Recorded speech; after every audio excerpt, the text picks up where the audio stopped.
on Facebook. All right, here we go. And we are live right here on Facebook. There we go. Yeah, hello.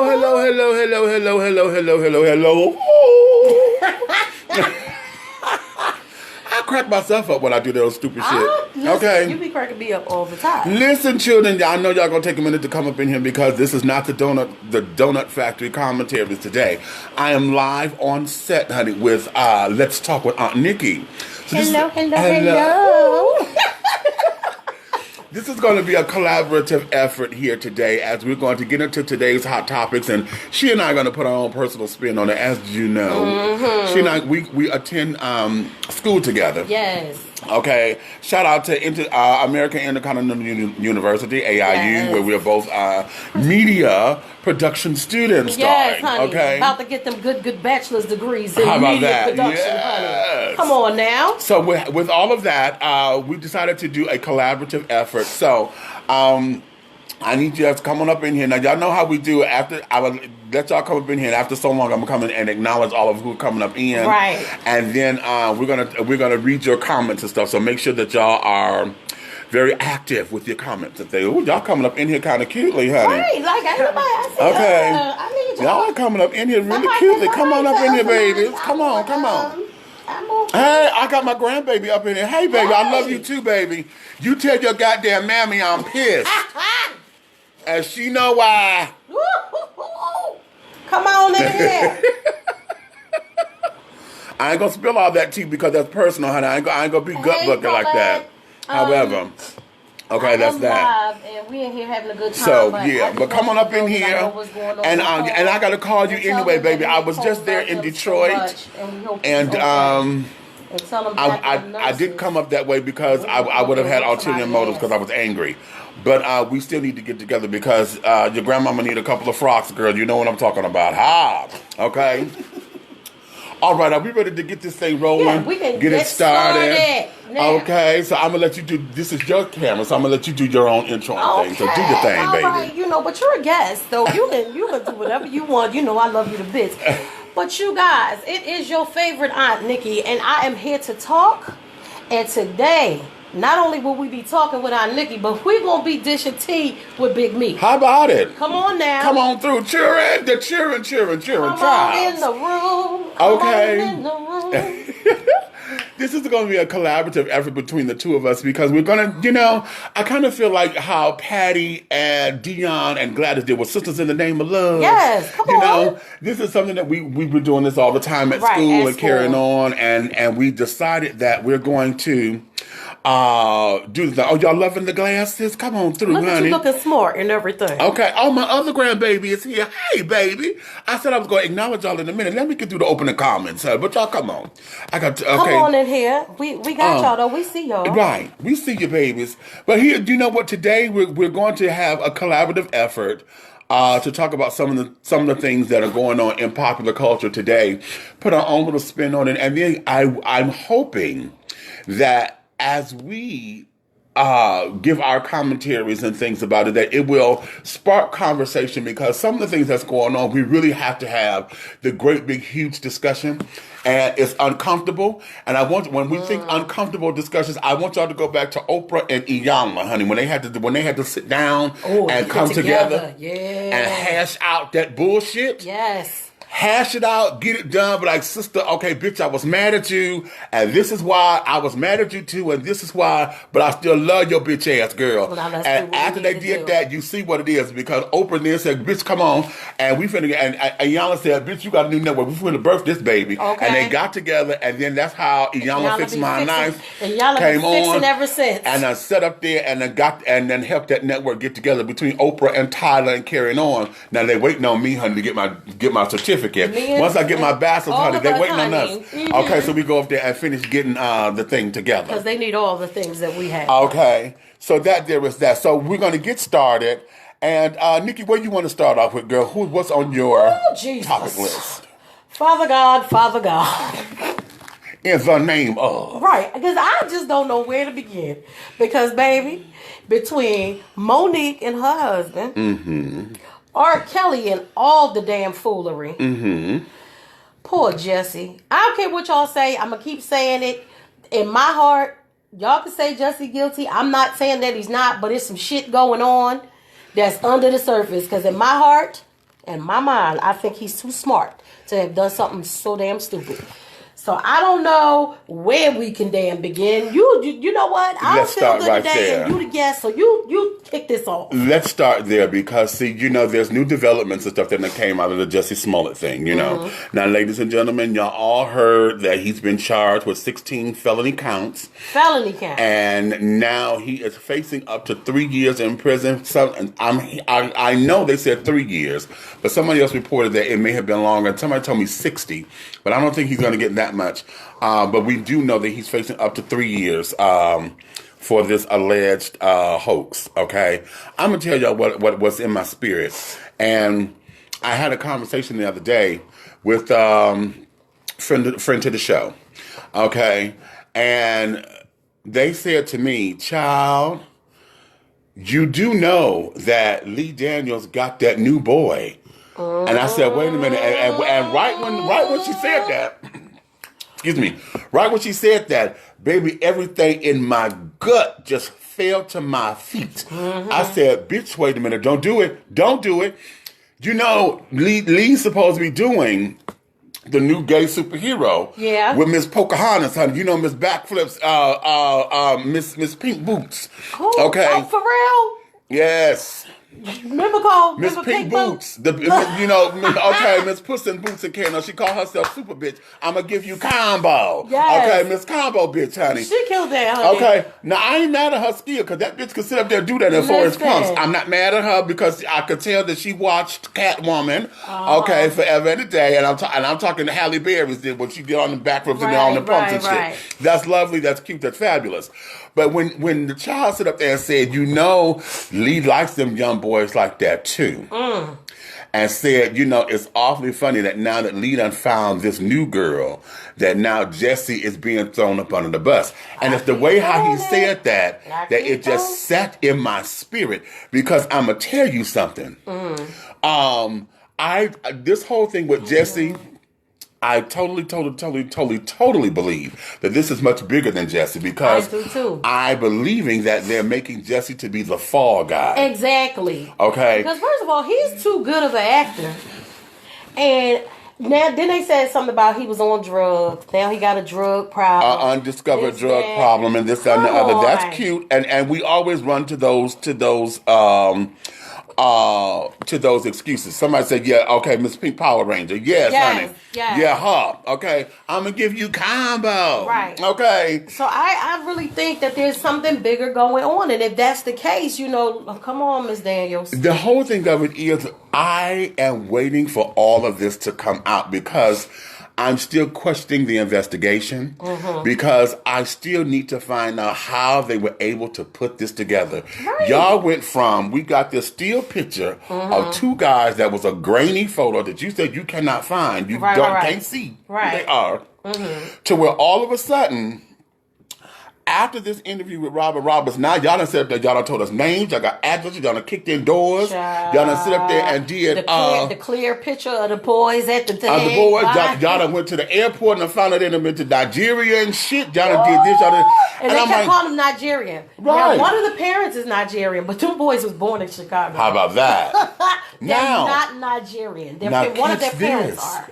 Because, see, they also saying that there is an internal investigation going on in the Chicago Police Department because some of the stuff that they have been putting out was not necessarily accurate. Oh, okay. Just like that, okay? Saying that these boys are Nigerian. No, they're Americans. They're American. I mean, their parents Nigerian. One of the parents is Nigerian, but they was making it seem like they was on some, they was talking about Nigerians on some scam stuff and this, that, and the other. Just always trying to bring a negative connotation to any and everything. Right. And it's terrible. And then I just, like they said, one of the boys was training Jesse, right? So in my heart and my own common sense, I just don't believe Jesse gonna just write you a check to do something stupid like this. Why wouldn't he give you some cash? Listen, now that's now let me say this too. Because I'm trying to figure it out, honey. Because here is where we are with all of this. it is awfully funny that the white LGBT community has not jumped on this the way they jump on everything else. Okay? They jump on everything else. This is gay bashing. This is a hate crime. This is this. The white children ain't saying shit. I never even thought about that. Hold on. The black girls now threw this motherfucker under the bus. Without even knowing the whole story. We, and it's sad, we jumped to the negative so quickly by saying, oh, he got trade, he done did this, he done did that, and carrying on.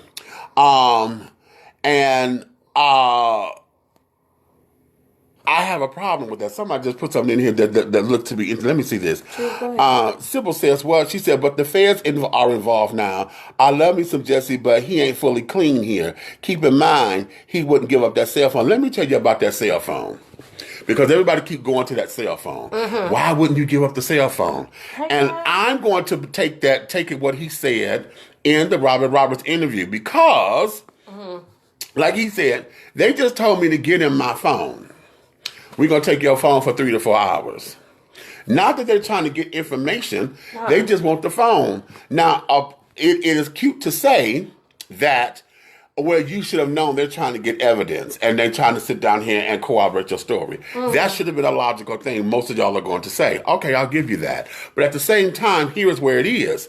Like he said, I have personal things up in here. I got castmates' phone numbers. I have this. I have that. And if he had given up that phone, all of that becomes public record. Exactly. I said the same thing. They're like, oh, he don't want to give up his phone. I said, I'm not giving you my damn phone. He is a celebrity. Hello. You got everybody's stuff in there. And that means everybody's stuff. So y'all gonna be able to know what Taraji got going on, what Terrence got going on, with what's Tyra little cousin's name? Yaz. Y'all gonna know what Yaz got going on. And personally, I don't even know him like that, but I know he's my friend's cousin, and I don't want y'all to know his damn business. You know? Okay, and so because of that, he had trepidation in the beginning. He was like, no, I'm not going to give you my fucking phone. Right. Because he's trying to protect everybody else. Now, many of y'all may say that looked fishy. It may have been a little that way or suspicious or whatever. But I need y'all to think about your phone. Because he said, I got private videos and stuff up in here and carried on. Now, I know I got porn. I got me. Oh, well, damn. Woo! Michi said he got porn and everything in his phone. He ain't giving you his damn phone, okay? I was finna get I had no porn in my phone, but I can have my stuff. Listen, I was about to sit down here and get very raw with that, and I got to remember, child, this is going out, and I could be a little. Watch our mouths a little bit, just a little bit. Yeah, I got to be a little tactful. I got to be tactful. But I know what I have in my phone. And then there are certain numbers, and y'all heard me say this on the live before.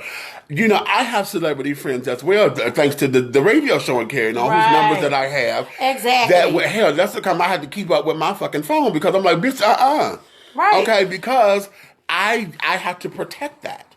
Okay, so in order to protect that, you have to be cautious about that. Right, and y'all jumped all on his back like it was, oh my God, he got something to hide. No, well, he got to hide everything that's in his damn phone. It's his phone. Exactly. He got too many personal things. Right. And people so quick to condemn. Right. And I know, like, people say, oh, but how you say this one guilty and the other one ain't? Because it's my damn mind and my damn opinion, okay? It's just like why I believe R. Kelly ass need to be 59 feet under the goddamn jail, but I don't think Jesse should be. How about that? And it's just my opinion. Okay. Just like they said, oh, well, y'all not. Somebody said keep the same energy when it comes to like Harvey Weinstein and all that. Oh no, we got the same energy. Matter of fact, my energy is even more. How about that? But the fact is, we cannot not say something just because somebody is black. Right. Ooh. Okay. I'm not gonna not do that. So, like, when we get on that R. Kelly topic, you think because those other crazy-ass white men and everything, hey, Joy, those, it's my friend Terrell, my best friend, she said don't talk about porn in the phone. Shut up, Terrell. Girl. Now, listen, just because they don't want to acknowledge the wrongs of what their people are doing, don't mean we supposed to say, oh, well, they ain't lock up Harvey Weinstein, so we ain't supposed to say shit about R. Kelly. That's a goddamn lie. Mm-hmm. Because you'll be saying something about it if it was your daughter, your niece, your son, your nephew, or whatever it is he got going on. Okay, put a pin right there. Sybil just said something real cute. Sybil says, I love him, but wait a minute. Okay, these are just, okay. I didn't want to get bifocal, so I had to take them off when I got to read. I know it's a vanity thing. Forgive me. Sybil says, I love him, but if he has proof, he needs to let it be known. I'm hoping it's just that. But the burden of proof has now been shifted to him guilty until proven innocent. Sad but true. I get your point, though. I get that you know point, what? too. And I got you, Sybil. I'm right there, baby. That's just the world we live in. I'm right there with That's you. the world we live And in. the sad thing is, see, this is how I say this is bigger than Jesse.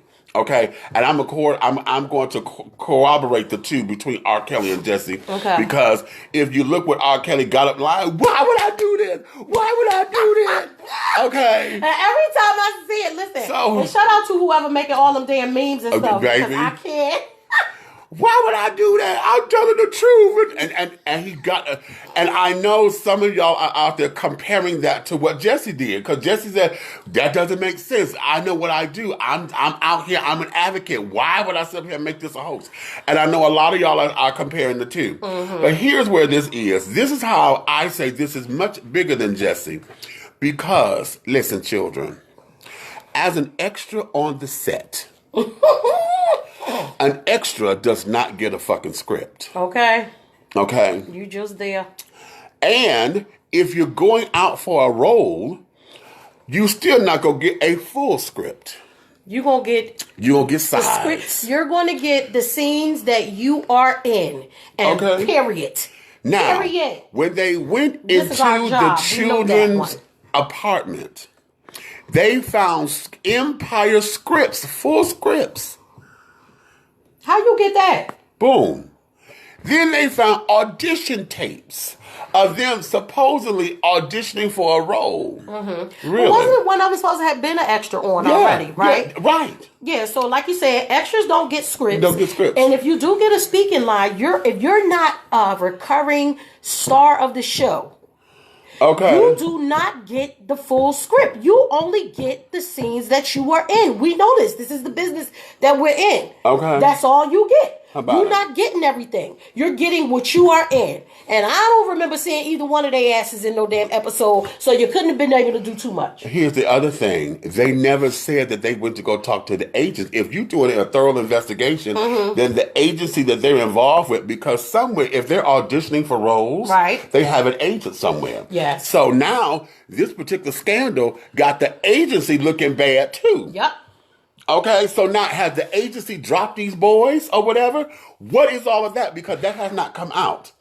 Which is why I'm saying there's pieces of this investigation missing. It's a lot. It's a lot. And everybody's willing to condemn this boy without seeing the big picture. This is much bigger than him because I'm still trying to get to who leaked the story when they said that he said that they had red MAGA hats on. When he sat down and he said, I need to clear something up because I never said they had red hats on, the MAGA hats. Right. They said this is MAGA country. Okay, Mitch, keep talking. Tell us we having some technical difficulties. Okay, go check that out over there. Okay, let me do this over here because I got a couple of comments that done came in. How did you say, I call BS, celebrities drop nudes and bad tweets, and the first they holler, my phone got hacked. They ain't worried about contacts then. If the phone got hacked, darling, then they saying that the contacts, everything has been compromised. So it's not so much about them whether or not they're worried. Hell, they sit up there and say, this ain't me.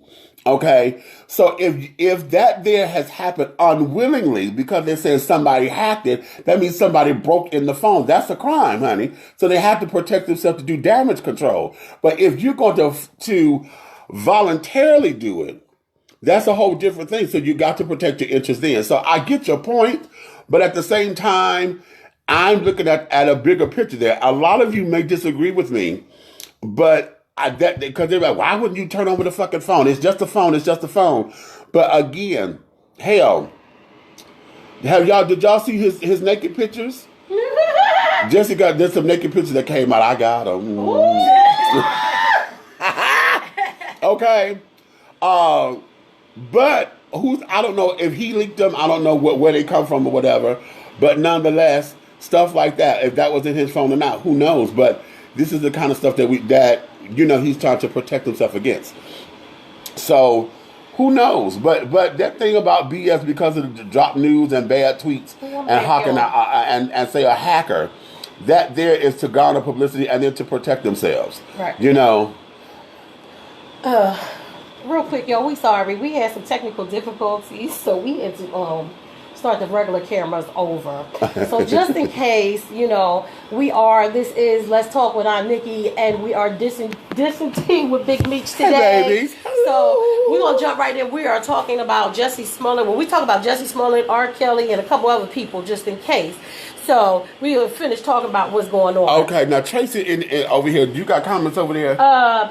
Just was telling us to go ahead and stuff. My friend Joy, who is this? Oh, Terrell. Hey, Terrell, tell me what you think about Jussie Smollett? Because I know your smart ass got something to say. Okay. Like my best friend in the whole world. And don't say shit about no chicken salad. I'm gonna tell you that right now before you say it. Because that's her first comments on every time she get on. Where's her damn chicken salad? Okay, now Tracy over here says it just seems like they're destroying black men's legacy and making brothers the face of the Me Too movement. I.e. Michael Jackson, Bill Cosby, etc. Now, Tracy, let me put my glasses on so I can get official. Let me get a little bit of water. I'm going to get official because, and I want to tie this into a couple of other things because, see, the whole thing about the black man legacy, there's a movement, and I'm not going to say that it's new, but there's a movement going on. Judge Joe Brown is a part of this damn movement. Oh, Lord. Okay. About, the image and the protection of straight black men, particularly black men in Hollywood and in the world and carrying on. And we're all about trying to protect the image and protect this and protect that. Here is where it is for me. The whole idea of the image of black men, I question because oftentimes it seems as though the image that they're trying to protect is one that has been perpetrated or has been placed upon us through slavery. The big black buck that's supposed to be this, that's supposed to be that. Yeah. And I feel as though that there is what you want to call a real man and this, that, and the other. We have not defined that for ourselves as black men. Yeah. Now, when we talk about legacies, what we have here is that going back to the whole Harvey Weinstein, how come nobody's going after Harvey Weinstein and Woody Allen and all this, that, and the other? Mm-hmm. Okay. It seems as though black men who have had power, not just money, but they had power. Yeah. Michael Jackson or somebody, Michael was God-like status. Right. Martin Luther King was God-like status. Yes. Okay. Malcolm X was God-like status. Mm-hmm. Okay. Most of us who are of African American descent and male who have aspired have those particular kinds of qualities, okay, that the masses can't understand. They don't know because they are afraid of it, and they think that it's going to destroy what they have. So, in order to discredit or diminish the power, they have to pull the stunts and this, that, and the other to do X, Y, and Z. Bill Cosby was going after NBC. Exactly. Back at the time when he was trying to buy it, NBC was called Negro Broadcasting Center because he capitalized. Right. He did. See, without Bill Cosby, there wouldn't be a Lee Daniels doing everything that he's doing with Fox, with Empire and Star and carrying on. There wouldn't have been a Tyler Perry when Tyler was over there at what TVN. Remember before he went to Oprah's network? Before he went to Oprah. Yeah, I think what was it? What was it? TBS? TBS, that's TBS. it. It's totally funny. Okay. It's very funny. Okay. When he was over there. Sorry, y'all. We don't know how to act. When he was over there and had all his shows going on and carrying on and building a conglomerate for himself, that became power. Now, here we have the mainstream going after that particular power because they think that when the power rises up, it's going to come against them. And what they fail to see is that we're trying to create our own. Right. Nobody wants to give Tyler his credit. Right. See, those who are sitting up there talking about the black man, y'all mad at Black Panther. Black Panther made all this money Oh, carrying remember on. that? Oh, wait, I gotta say something. Because we had people at school talking to, and I mean people that come from Africa, mad at Black Panther. And I had to explain to a couple people, what you don't understand is, like, especially if you weren't born here, we are fighting to know our history. And to finally have a movie that made us be uplifting, and even the protagonist and the antagonist, there was really no... The antagonist, y'all wanted him to be the bad guy. Killmonger, y'all wanted him to be the bad guy. But if you looked at it, he wasn't a bad guy. He was a victim of his circumstances. So it gave us something to be proud of, and it gave us something to be able to look at on both sides. Yes, we will be screaming Wakanda forever. But we do know that if you did your research, you would know that they took little bits and pieces from all over Africa to make up what it was called, to make up Wakanda. That made us proud. Me and him were there on that first day when it opened. Understand? Please believe that. We were there. I've never been so more proud in my life. And I had people saying, oh, remember when we was arguing with the boy on the bus? What they do for black people and this and that. I said, you know how many jobs Black Panther brought to Atlanta? Philly, y'all know I love y'all, but I live in Atlanta right now. Okay. Black Panther brought so many jobs to this economy. That was an all black cast except for the bad guy. The real bad guy was white. How about that? That they killed. And they killed his ass. And let me give y'all this for all of y'all who hate on Tyler Perry. And I'm gonna say this too, because I don't necessarily hate on him. It's just that I'm sick of his form, and I'm waiting on him to evolve. Something new. Yeah. Okay. I still don't want him to kill Medea though. But because I need to see her in a play. One of the things that he has done was built himself from the ground up. He had built his own distributorship and carried on so that the Hollywood machine did not destroy his stuff. Right. But Black Panther, part of Wakanda, was shot at Tyler Perry Studios. Yep. Okay. Most of it. So most of it, especially when they were in Hong Kong? Wherever. Yeah. So a lot of that. We have people who have significant power, and we are building. Now everybody want to jump on the bandwagon of, well, how come that they couldn't do this? Black Panther made all this movie, but it was still a white man who set up there and got all the money. They got the white children that. Y'all just sit up there and placate to, you give black folks a little something, and they go lose their mind, but all the money went to the white children. And I'm like, okay, let's stop there. I'm gonna give you that. Cast. But I mean, so white people got some money. They did because they're behind Marvel. And but ain't no black people ever had what they had with Wakanda. And we got a start. Exactly. We have a start. Now, once we get black distributorships and black film companies and stuff to sit up there and to take the movies up there, we're all the black-owned theaters. Right. And carry it on. So we still have a ways to go, but Wakanda... Black Panther and what it has done as far as black movies and stuff are concerned, that we have the power to make $1 billion and carry it on. Black Panther superseded Wonder Woman. Hey. Okay. Okay. Now, and Wonder Woman broke the mold. Right. Okay. So Black Panther came along and did its thing, but the power to the people, children. Okay. Y'all just ain't fucking satisfied, and yet we bitch, moan, and complain, and no one has put in place or started to say what the solutions ought to be. I'll tell you what one of them should be. First of all, we could have these things if we learn how to support each other. Stop thinking if it's your black friend that got stuff, they got a business, entrepreneurship. Why you always got to have a hookup from them? Right. But you'll pay triple the markup for what them white people put out. My friend Terrell on here right now, her daughter has an amazing cake business. Now, I haven't got a cake from Lex yet because I don't be home enough. But you can best assured, well, I will be getting a cake from her. I can't say on live what it's for. She know though. You had to support each other. Right. And we don't. Right. You want to tear each other down, but then you don't want to support each other. And then you're like, oh, no, that ain't that. Listen. Right. There are so many black-owned businesses, just like we talk about them trying to tear the black man down. They came after Bill once they knew he wanted NBC. Okay, you coming after Tyler because Tyler, like, come on now, y'all don't want me and Oprah together on this thing because we coming for everything. Okay, right, dig that. And they deserve it. Dig that. So it's not to say that they don't try to come after our black men when they trying to get stuff, but we can't let that determine that we can't chastise the ones that's really doing wrong shit. How about that? Now, speaking of chastisement, let's go here because you said Tyler and Oprah. And that's going to take us to Monique. Oh, yes. Monique is sitting. Now, y'all know. I'm going to come back to this R. Kelly thing, but hold on. Because... Come on, Monique.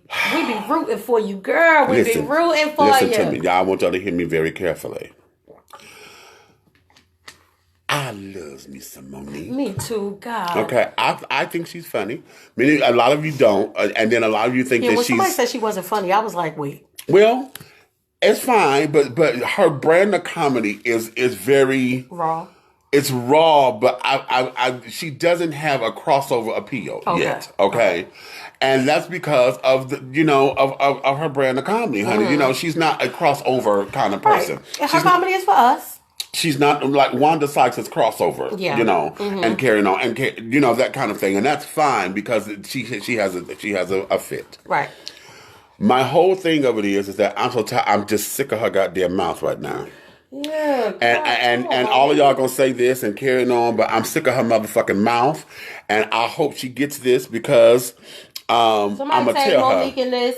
I'm gonna tell her. She don't even understand we rooting for her. And the thing is, and the reason why I'm tired of her motherfucking mouth is because it's what she does. She says one thing, and does but her mouth and her actions and stuff does something completely different. Tell them what you said before. Okay. I keep what you said in my mind. What I said? Right fight, wrong tactics. Yes. Right fight. Wrong tactics. Absolutely. Okay. Hold on, wait a minute. We got something over here on Tyler Perry. This is long. I want to read this. This is cute. Go ahead. Tyler Perry saved the black movie industry. Normally, black films got first quarter, but low sales almost got black films sent to DVD. When Tyler Perry almost beat Clash of the Titans. Come on now. Come on. Come on. Wait a minute. Hold on. It says Seymour. Hold on. Which kept investors in the black films. Okay, now you better give me that little bit of trivia. On, thank you. Okay, thank you. Hodge, did you know that? That's my baby. All right. Hodge, now that's. I didn't know that it almost beat Clash of the Titans. I didn't know that either. Okay, so that there is cute. But see, this here is what keeps him thriving. I'm not mad at his hustle. I'm not mad at the fact that he knows his audience because his audience is fat black church women. Yeah, I said it just like that. Because I go to church, but I'm fat and black. I'm just saying. I say it like that because, he plays all of the roles, overweight women who don't have a man, lusted after man, want to find man, or this, that, and the other. And then, they pray to Jesus, and then miraculously the man come in, he get the man or whatever, and then she find out that the man ain't no motherfucker good. So then it becomes the whole, twerk song. Woman beater, or he on the down low. A woman beater on the down low, or he there trying to steal her money. Steal her money. Okay, and carrying on. Money. And he's no good. Don't want to work. Don't want. It's one of those kind of do-I-ditties. Okay, right. He got some kind of bipolar problem and shit. Whatever. Right. Okay, and. That there is fine. Or if it's not that, then he plays up to, like with Daddy's Little Girl, Idris Elba, honey, with the single father. Okay, and things. But then he had the ghetto ass mama and things, and the woman wanted him, but didn't believe him and things. And so now it's the whole redemption, the redemptive man or whatever. But he had to be the fine brother. He couldn't have been the everyday brother. Right. He wasn't the everyday brother. He was the fine brother that everybody wanted. That nobody, why she do him that way? Now you're trying to cover somebody else's man because you always he's a good man and she just doing him so wrong. Right. It's always that. So I'm not hating him for knowing his audience because that's how he makes his money. But we have to understand that he built his empire the way that he did. Right. He went out to get, distributorship and carried on. And when he showed them that folks are coming out for Medea and this, that, and the other. Yeah, and even the white folks come out for the movie. Hello. Y'all know us. Me, I'll take a play over the movie any day. But that's because I love theater and I love the music. Wow, now that's history. What happened? Medea Goes to Jail almost beat Clash of the Titans being in only 1,300 theaters versus Clash of the Titans in 3,500 Woo! theaters. Come on now. See? Come on, Tyler. Like I said, I wanted to put... hey, Laveda. AIU in this thing. Hey, girl. Like I said, I would rather see plays than to see the movies, but I'm going to watch movies. I support him because of who he is and what he's doing. Now, that's why I say, yeah, they are trying to tear them down every time they're trying to get up there. But if we wholeheartedly support our own people, if you don't know about Black Wall Street, I suggest you go and look up documentary. Go to YouTube. Just type in Black Wall Street. The one that's about 55 minutes. It'll give you everything you need to know. Okay? So this is not that we as a people cannot thrive. We can. We've done it before. Learn your history. But that was because they came together. Now, when we talk about like civil rights and stuff like that, I think I was more on the side of the way Malcolm X did things, even though I love Dr. Martin Luther King Jr. My thing is this. I don't want to beg you for some shit. Right. Okay? Right. You don't want me in your shit? I don't want to come in your shit. How about it? I don't want to give you my money. Boom. Period. Boom. I don't want to give you my goddamn money. Bam. You don't like me? I don't like you. It's cool.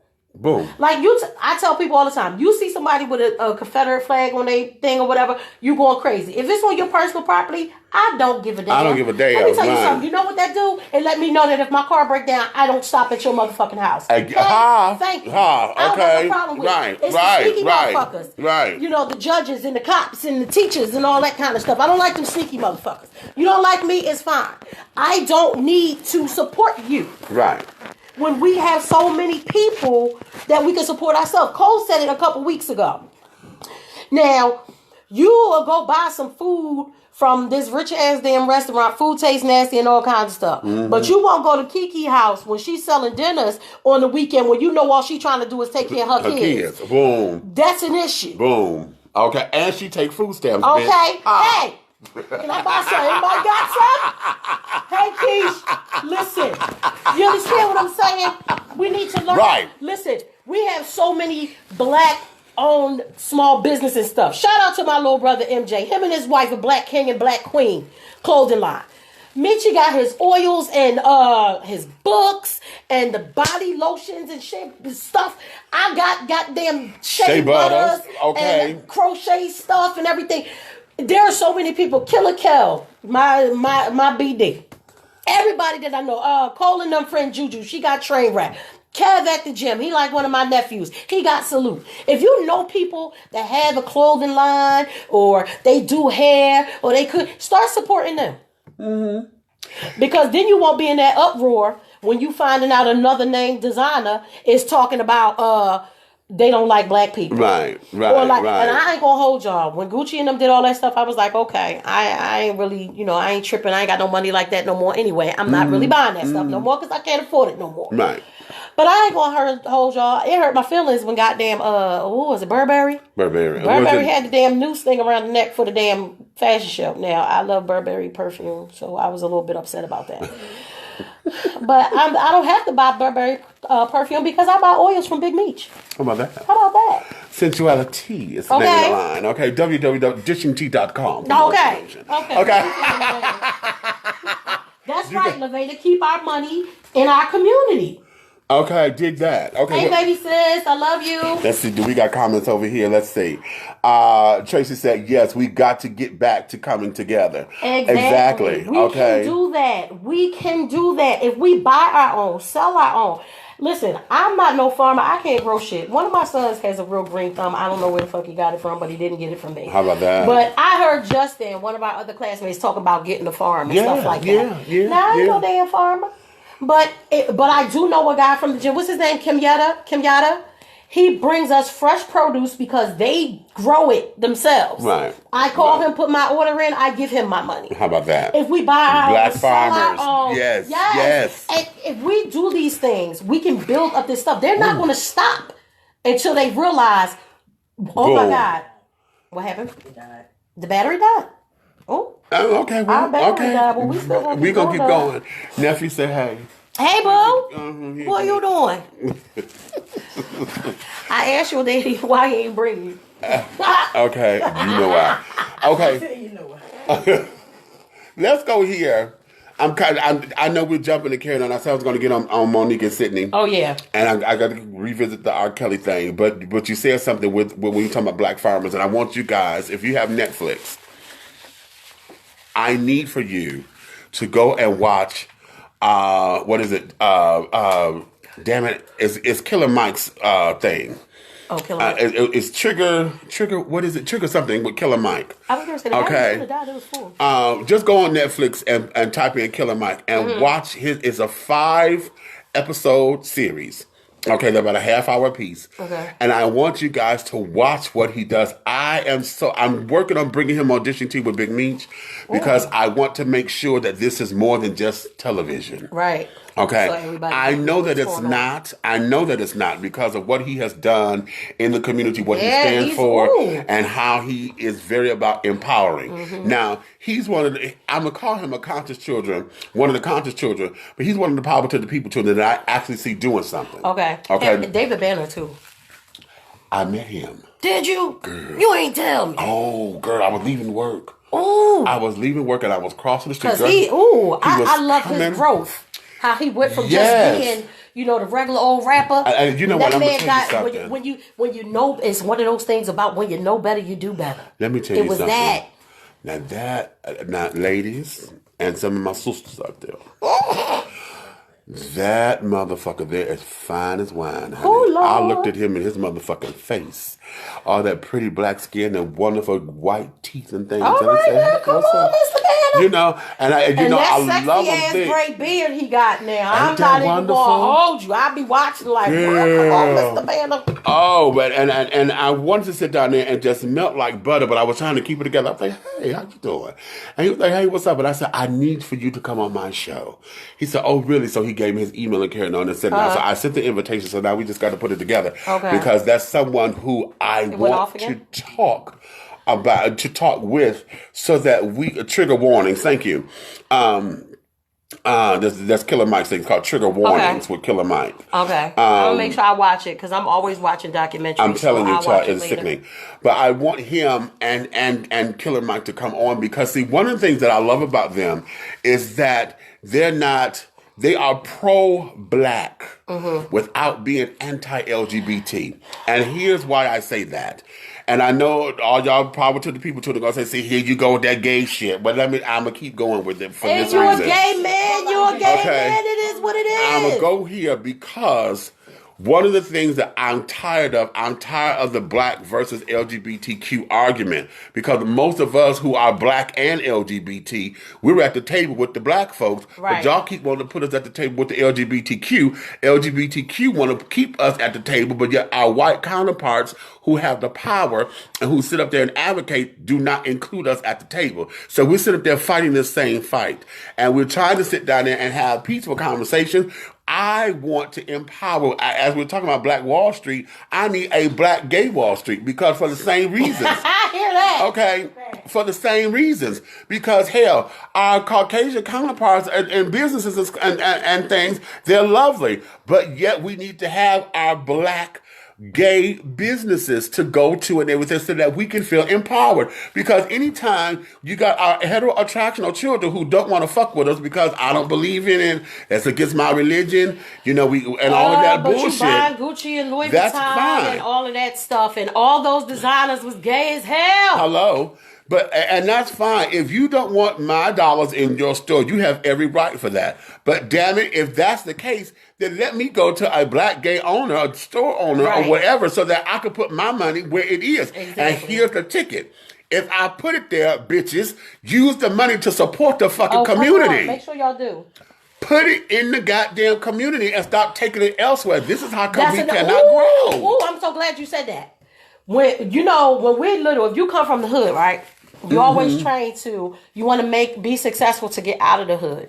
Let me tell you how that mind frame needs to change. Don't be successful to come out of the hood. Be successful to build your hood up. Okay. Stop letting these people come in and with the gentrification. Let me tell y'all something. I remember one time I fly home. Y'all know I fly home a lot or whatever. I fly home. It was a few years ago. And I'm now 29th for Gerard. Now, that's North Philly. Right? Okay. So I see a little white girl with one of the little dogs and everything. And she just walking. I'm like, well, wait, where the fuck is she going? She just happy walking by herself. And I'm like, and my friend, it was my friend Eric, somebody I grew up with. I said, where's she going? He said, she live right there. Right. I said, what? He said, there's a whole bunch of white people moving around here. Then I said, I just started seeing it. The more I came home, the more they was there. And I was like, oh, y'all don't see that they trying to push us out? Y'all don't see that? Y'all don't see that? Stop letting them do that. Be more mindful of your own place, where you live. Stop tearing it up, black people. Woo! Stop tearing up our shit. Because I come from a time, my grandmother lived down 29th Street, 1430 North Dover Street. Now, people say, oh, where you from in Philly? It depended on the day. If I was at my mom's house, I was in West Oak Lane. If I was at my dad's house, I was in Mount Airy. But if I was at grandma's, which I was most of the time, I was in North Philly. We got up. In the summertime, you had to get up and clean on Saturday morning. Saturday morning. Before you went outside. Honey, we had those little white steps. Martha Ann was in a goddamn wheelchair, and she still would tell you, she wasn't even outside, tell you them steps wasn't clean because you did it too fast. Right. We took care of it. It was North Philly, but we still took care of it. Y'all don't take care of shit. Y'all not teaching your kids to take care of shit. You're not teaching your kids to be respectful. I always say the times we get on the bus, the kids are so damn disrespectful. I'm not saying that we didn't do shit. I'm not saying that. No, they're going to be kids. But we had enough respect that if you see the older person come around, you shut the fuck up. And stop all that damn cussing. Because you knew if Miss Mary was going to get to your mama or your grandmother, you was going to get your ass whooped. And Miss Mary might fuck you up first. See? And then your mother or your grandmother might beat your ass again for Miss Mary hadn't to beat your ass. Because that was an embarrassment on exactly. the family. Yes, that was the thing. That was the thing. I told my kids, don't embarrass me. That's right. That's the only thing. That's right. I had a teacher tell me one time. She said, I just wanted to ask, was everything okay? Molly, y'all, had to ask. I said, what you mean? She said, he's not bad or anything, but he liked the ladies and everything. And I had to call him out. And he said, whatever you do, don't call my mom. Mm-hmm. I said, oh, he told you right. Because if I'm embarrassed, you embarrassed. If I got to come up to that goddamn school, and you getting your ass whooped where you in cut front up. of that school. Wherever you fuck up is where you going to get your ass. Yes. Hello. And these kids don't have it no more. No, they don't. Let them tear up everything. No, they got this false sense of what being wealthy and rich and everything is. You looking at the rap videos and all that old shit. Y'all kids is fucked up. Okay? And now, I'm saying mine included the youngest one. I was just going to say that because, see, here's the ticket that we got to take responsibility for because it's our fault. It is. Now, here's where it is because I said this one time. I went back home to Detroit and I went to my old high school. And I ran into a teacher of mine. Uh-huh. And the teacher, we was having this kind of conversation. Uh-huh. And the teacher told me, Miss Posey, she said, no, baby. She said, that's not y'all fault. She said, that's ours. And I said, why do you say that? She said, because when y'all were kids, we're y'all parents, and we taught it to you because we gave y'all everything, thinking that was parenting. That was parent, yeah. Because every parent want to say, "I want to not do what my mom did to us." Me, yeah. And so when she said that, I said, "Oh, Miss Posey." She said, "Yeah, we taught that to y'all because we gave y'all everything, thinking that because we wasn't there, because we was working, we was this and we was that, and that was going to shut y'all up and this, that, and the other. So y'all learned from us, and then y'all done got to the second degree, right? 2.0 and shit. Yeah, because now we really always gone. Now we're always gone. We want to be friends with our damn kids. Now that's the one thing I ain't doing. I love my kids to death. Y'all know I love them to death. But in a heartbeat, that switch go right the fuck back off. What's Mama's old favorite song? I Ain't One of Your Little Friends. Oops. Okay. I Ain't One of Your Little Friends. Because as much fun as I have my kids, because all my kids are grown now, They know what line to cross. Right now, if I catch her cussing, she gonna say that wasn't me. Right. If Keisha get on here, I hear her cut. Mom, that wasn't me. Timmy is 32 years old. If I hear him cut, he be like, that wasn't even me. Right. But it's just like, but I can tell the difference from the older ones than to Molly. Molly is 21, and that goddamn millennial. Well, matter of fact, they got a new name for these ones. They're not even millennials now. It's something else. And Ricardo brought it up on the show that we did a couple weeks ago. They even worse than the damn millennials. Molly's one of them kids who think everything is supposed to be handed to him. I don't know where you got it from. Even my oldest son said to my youngest son, well, what house did you grow up in? Right. Because we're trying to figure it the fuck out. Right. I was like, was y'all dropping my baby on his head when I was at work? Watch out now. So you had clothes around? They was dropping Molly on his head when me and you was at work. We put him in a dryer. Look, see. Okay. His drawers on the doorknob. See. Lord. Here's a comment. Haji says, blacks support each other. It's time we start thinking international and stop thinking integration. That's very big. Very big. Let's see. I like David Banner says, Tracy, they don't want us at the table, coming through the hood at 3 a.m., pushing us out. White folks. Gentrification, baby. Have y'all noticed that you get a lot of folks moving into the hood, honey, at night? Okay. You wake up and Sally Ann and all of them just there with their little dogs and all kinds of stuff. Haji says, I'm one who needs... you need to come down here and shoot the show with us. Okay. Haji says, I'm one who need black gays to have resources and a source of power, but why are they at the table trying to handle it like church, a place to dish tea till a cup is poured about them? Ooh. All right now. Come on through here. Wait a minute. Hold on. I got to. Listen, we forgot to get our tea, but that's all. Hey, Mug. I had to take a swig on that one because see, that there's kind of I can't fuck with that one. I got to let that breathe because I can't fuck with that one.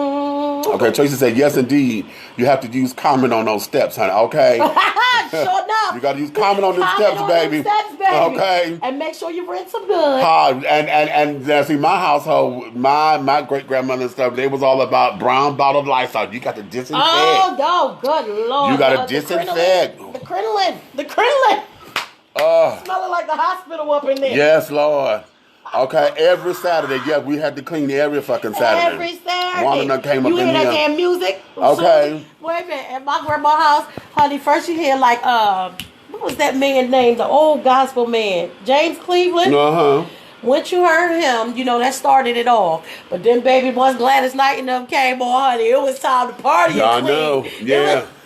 Y'all know we had to get some motivation, so you're dancing and polishing and stuff. Cleaning woodwork. Yeah. Baseboards. Them baseboards, honey. These kids don't know nothing about that. Baseboards. Honey. And you had to sit down there. And you be on that floor. Listen, I was get out, because I was just finna go there. See, y'all know about mopping the floor. Y'all don't know about scrubbing the floor. The rag and the what you call them, the steel wool. Okay.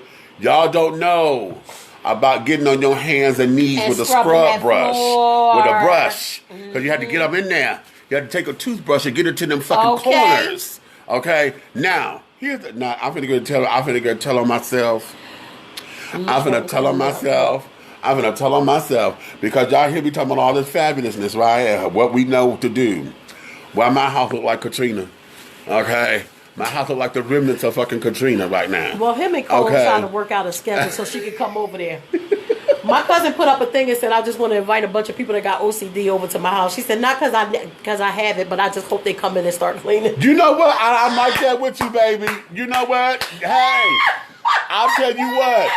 If you find them, baby, we'll sit down here. We'll have a whole pizza party. We'll cook some shit. I'll buy liquor.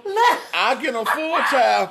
Because the kind of work that needs to be done, because we talk about organization and carrying on the way that I want it. I don't have the money to pay nobody to do that because that's basically like a $300 job. That's half the rent. Oh, Jesus. You know what I'm saying? And I'm talking. Just pay Cole a little bit at a time. And I'm thinking realistically because it's like, okay, if this was a job and I was to hire a cleaning service to come in and do it, you know, like we said, support. Yeah, you know, we got to support. If I was hiring a cleaning service, they're going to want $15, $20 an hour. Right. Okay. The kind of cleaning that I need done, that I would like to have done, is going to require 5, 6, 7 hours. Yeah. Okay. Maybe a whole day. Yeah. But I could get around all that. Okay. She said, good idea. Yeah. Pooh said that yesterday. Okay. You know, we got to go back to basics. You know how we did back in the day. Back in the day, when we had rent parties and shit. Rent You know what I'm party. saying? We could have a cleaning party. Listen, because see, part of the, I've had a lot of surgeries. I know this is going to sound like an excuse, and it probably is but it's truth too. I have a new normal that I have not acquiesced to, and that is I get tired. When I start cleaning the stuff, I get tired easily. Do too. Me too. And see, when I sit down and stop, it's done. Listen. So the little space I done clean, hell, in the weekend I became dirty again because that's the go-to spot. Listen, I be so tired. I swear to God, next to my bed be looking like I'm about to start a thing of hoarders. But I'm gonna tell y'all this. Thank God for my daughter having OCD, and thank God for her being here. She said hoarders. Listen, cause I get in the bed, I got my laptop in the bed, I got my goddamn crocheting shit in the bed, yeah. I got my books in the bed. In the bed. Listen, y'all, I be so tired by the time I get home. It's like my body will, if I'm out, I will go. Right. But once I get to sit down, my body like, bitch, stay down. That's so right. I got to have everything around me. And I'm telling y'all, if it wasn't for Cole sometimes, I would be like, bitch, you need your ass beat. Okay. For real. Okay. Sometimes some organization got to get to there. Now, we done got all the way off the topics and stuff. We but have. That's because we love to be Wanda a said, mess. keep it real, y'all. Okay. We got to. Okay. Oh, did you like that little note I was holding? Okay. Which one? And I was like, woo! Yes. Hold Okay. it. Okay, white cat. Listen, Lifestyle cat full in the washing machine. We lived in the projects, and my grandmother would run a cycle of that stank Lysol. Yes, you got to make sure the damn washing machine stay deodorized. Deodorized Listen. and to clean the water, the water sheets you're carrying on, so you don't have the rust of stuff in your clothes. Now I had boys and stuff, you know, so I had to do that anyway because my boys was playing football, boxing, they was doing all kinds of shit. Them niggas was stink when they came in the damn house. So yeah, I had to do that constantly. Yeah. And then you know you got lazy ass kids because all my kids knew how to use the wash machine when they was 8 years old. But you got the lazy ones sometimes. Molly, Redman, and Timmy. Because it wasn't ever Keisha and Cole. Sorry, boys. But who would just forget that they put a load in the wash machine and then somebody go to do the wash and you got that shit in there smelling because you forgot it from the day before yesterday. So you got to do that same thing to that too. Wanda says, I crochet a lot and my yard is breeding. It follows me. My husband about to put me out. Wait a minute. Let me tell you something, Wanda. I be having motherfucking needles falling from everywhere. My ex-husband, when I go to Philly, you know, I'm always at my ex-husband's house. I don't know what we are. People be like, why do you keep calling me your ex-husband? Because we're not married anymore. But I guess we're together when we're together. How about that? Let's just say Okay. that. We're together when we're together. And whenever I'm up there, I'm always crocheting. And he like, how do you keep losing them damn needles? Like, he was like, and then you'll just pull one out from nowhere. I'm like, let me tell you something. I got like 4 or 5 needles on me at any given time, okay? So if I drop one, I keep it pushing. I love it. Okay. First of all, if anybody don't know, crocheting keeps a lot of people from getting their ass beat. Just saying. Just want you to know that. You see me crocheting, it's probably because somebody done pissed me off and I'm trying not to hurt nobody because I don't want to go to jail. They're really petty down here in Georgia and they'll put you in jail for anything. Petty. Okay, that's the word we're going to go. Stop talking about your husband. We're going to swing all this back because let's go back. Let's go to Monique and Sydney. So we're going to go to Monique and Sydney. And because Meach is the expert on this, I'm going to just chime in every now and then. But I'm going to tell you because Monique be all in his crawl. Because first of all, because he really loves her. That's what it is. I love this. I love her very much. And the thing of it is that I support her fight. But here's what I need her to do. I need her to get serious about the fight because it's no longer about equality. Actually, to be truthful about it, it never was. Oh. Okay. What this fight is she needs to be exonerated. Yeah. Okay. She wants her name cleared. I got that. I get Okay? that. I get that. And she is going throughout all stops to do it. Okay? Now, I need for her to be honest about that because she wants to guise this under equality. I'm fighting for equality. I'm fighting to make sure everybody is, we get paid what we're supposed to get paid. Bitch, stop. Yeah, That's a it's sub point. And it's not everybody. Monique, it's a problem. It's the issue that they're having with you, not on a bad note to say I'm not on her side, because in my heart, I believe she's funny as shit, and I would pay for a show and all kinds of stuff. And I do believe that she deserved more than what they offer her at Netflix. It was just the way that she went about it. Listen, and y'all have heard me say this before. Wanda said, girl, yeah, keep, when you sleep, you hear that clingeling, scare the shit out of me with the needles. But here's the thing, because y'all heard me say this before, on the live, and go to the YouTube, because I put that up there. It's called Right Fight Wrong Tactics. See, what folks, everybody who is in her corner, whatever, all y'all heard is money. Okay, $500,000, and how come she can't get the 20 million like everybody else? Y'all wrong, and this and blah blah blah. Now, when she first came out and she said that, everybody jumped on that bandwagon, but I knew there had to be something more to it. Now, when she released the contract, she released the contract, and then she said, in the contract, it says that they were paying her $500,000, and she had to sit for 2 years. For 2 years. She couldn't use the content. She had to sit down. She couldn't go on the road or whatever. And she couldn't do her thing. Okay? So, that there changed the game. Right. Because when I found that out, it's like, no, bitch, of course that ain't no motherfucking money. That's not enough money. That's saying I got to sit for that amount of time and not make no money nowhere else. Now, here's the ticket. If you know you clear $3 to $4 million a year on your own, why would not your negotiations to start at $8 million? Because they need to do that to have you sit down. Right. If you want me to sit for 2 years, that's $8 million to secure my 2 years. My 2 years. All my bills and everything else. And what it does. Now, then, that $8 million is just for me to sit. Then you talking about me developing content that's going to sell. Now that's going to take us up to 10, 11 million, which would have matched Amy Schumer money. Right. Okay? Had they negotiate that like that. Okay? Ain't no need of her bringing in everybody else's money, because that ain't her motherfucking business. It ain't. All you had to do was you do that on your course. Right. Not about what somebody else is getting, but because you know your worth and you know that you're worth that. Boom. So that's why I say right fight, wrong tactics. Now we at this place. She keeps talking about, I need Oprah to this, Oprah and Tyler. Let's go to the Steve Harvey. Okay? When she was on Steve, I'm going to have to clear something up with all of you bitches, because what I'm tired of is that I heard, she was bamboozled. She was on there to talk about her residency in Vegas, and Steve wanted to sit up there and tricked her into talking about everything else. No, honey, I need y'all to go look at that interview.